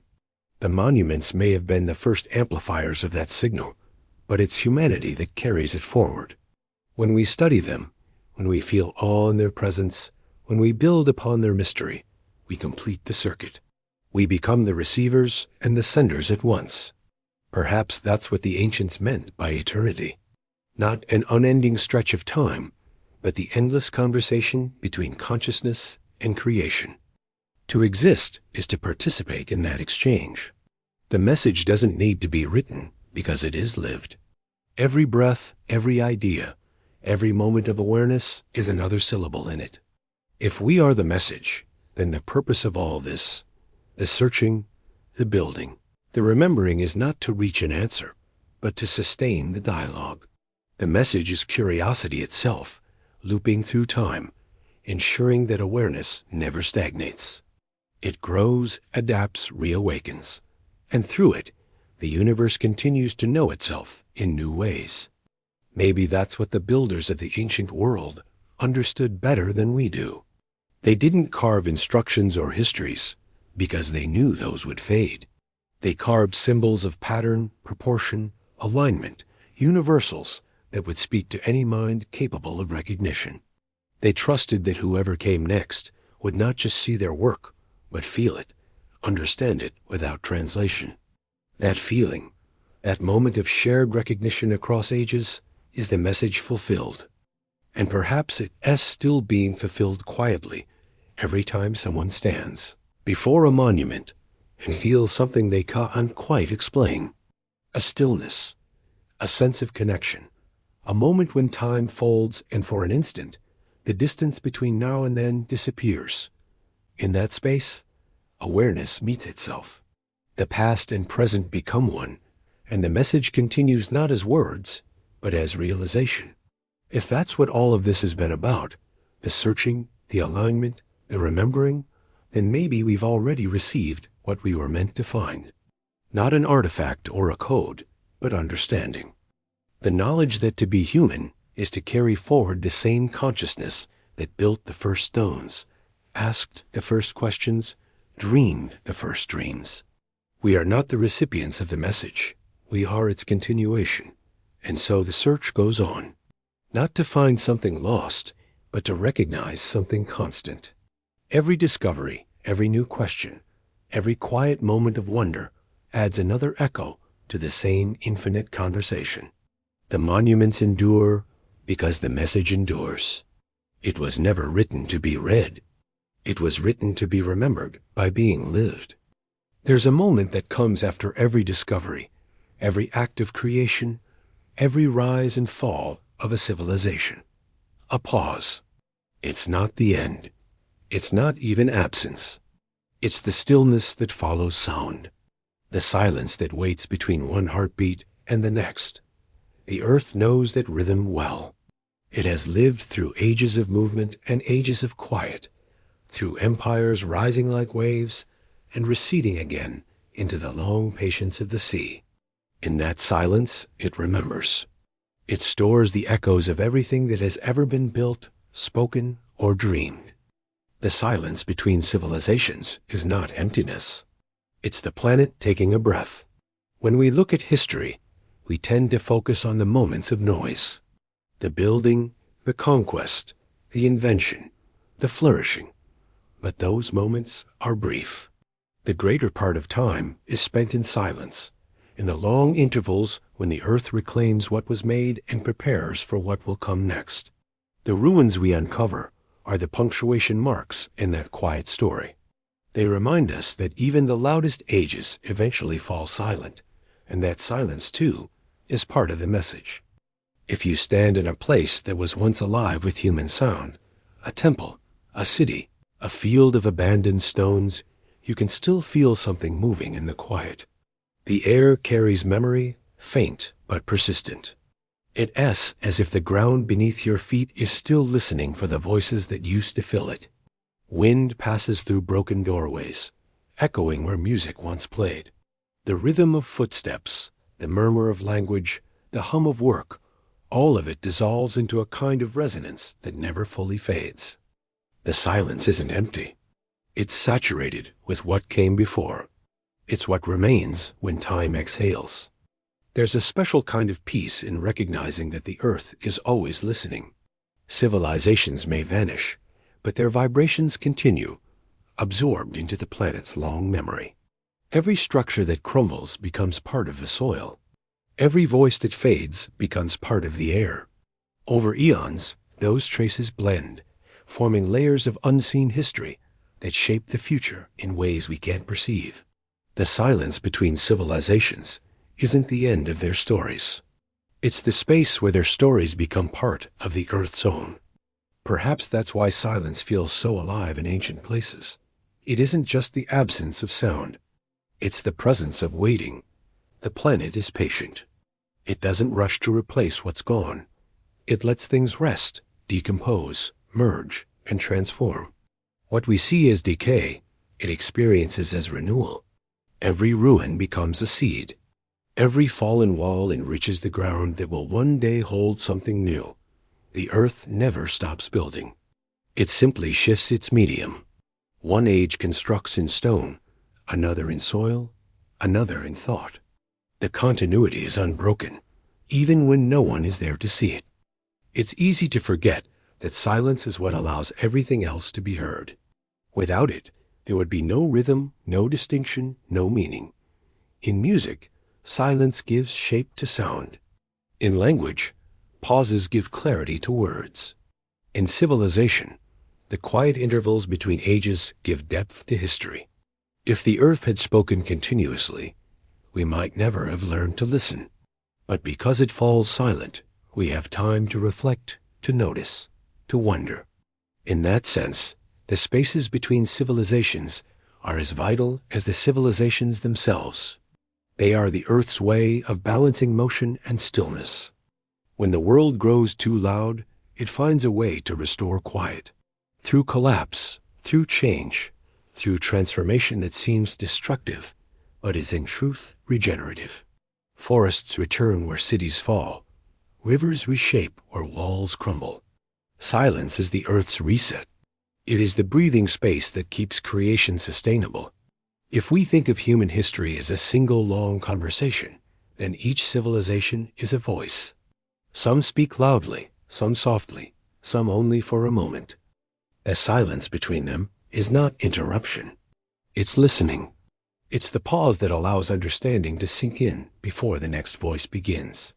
The message we've been tracing across this long thread of time, from the first builders to the lost engineers, from the myths of Atlantis to the resonances of the Earth, is not one continuous shout, but a rhythm of speaking and silence, of remembering and forgetting, of asking and waiting. The silence is as much a message as the sound. There's something profoundly human in that. We too live by rhythm. Our hearts beating, our breath alternating between inhale and exhale. We speak and fall silent. We live, then return to stillness. Our civilizations mirror that same pulse, expanding and contracting through time. What we call endings may simply be the pauses that make new beginnings possible. The silence between civilizations is not a void to fear. It's the womb of the next idea. You can see that rhythm everywhere once you start looking for it. After the fall of Rome, Europe entered what some called the Dark Ages. But even that darkness was filled with quiet growth, with the slow fermentation of a knowledge that would one day become the Renaissance. After the collapse of the Mayan cities, forests reclaimed the temples, and within those forests, new ecosystems flourished. After every silence, the world renews itself. The pattern holds steady. Emergence, expression, quiet, renewal.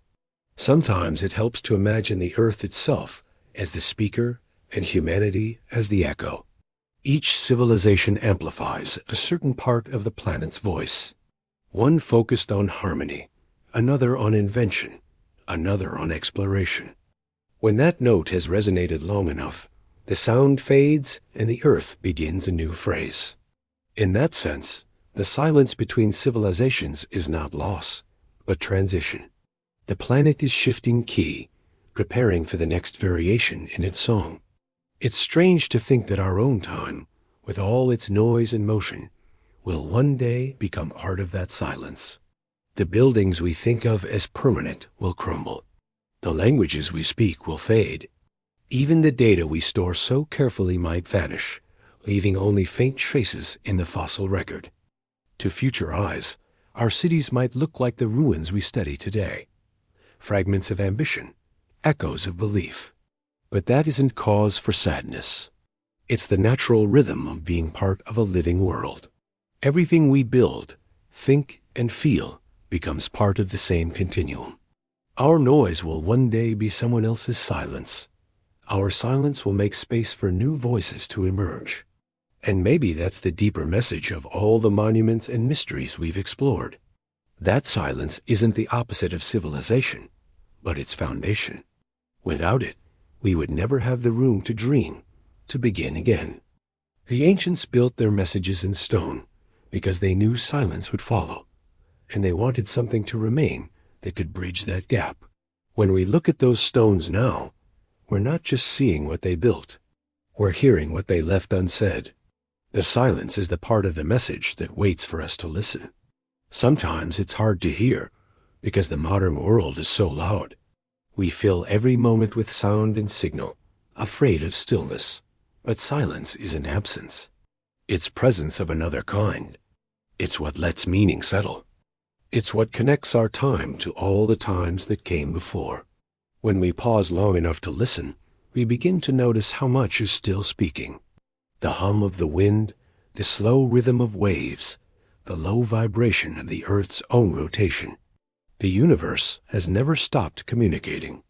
We've only forgotten how to be quiet enough to hear it. Maybe that's what the ancients meant by reverence. Not worship of gods or forces, but an understanding of silence, a willingness to step back, to let the world speak. Their monuments, their rituals, their careful alignments were all forms of listening. They tuned themselves to the frequencies of the planet and the sky, participating in the cosmic dialogue instead of trying to control it. We too can learn to listen in that way. Again, it doesn't require temples or technology, just attention. In the quiet of the night, when cities dim and machines rest, the silence returns vast and steady. It carries within it all the voices that came before, the builders, the dreamers, the seekers, folded together into one long continuous hum. The silence between civilizations isn't an absence of life. It's the presence of everything life has ever been condensed into stillness. To hear it is to feel part of something far older and larger than history. That realization can change how we live. If we understand that silence is sacred, we might learn to treat the world more gently, to build not in defiance of time, but in harmony with it. We might remember that what we do now will one day become part of the earth as quiet archive. And if we build with care, our silence might speak kindly to whoever listens next. The earth doesn't mourn what's gone. It carries it, transforms it, makes it part of what comes after. These stones that once formed temples will become sand. The sand will become soil.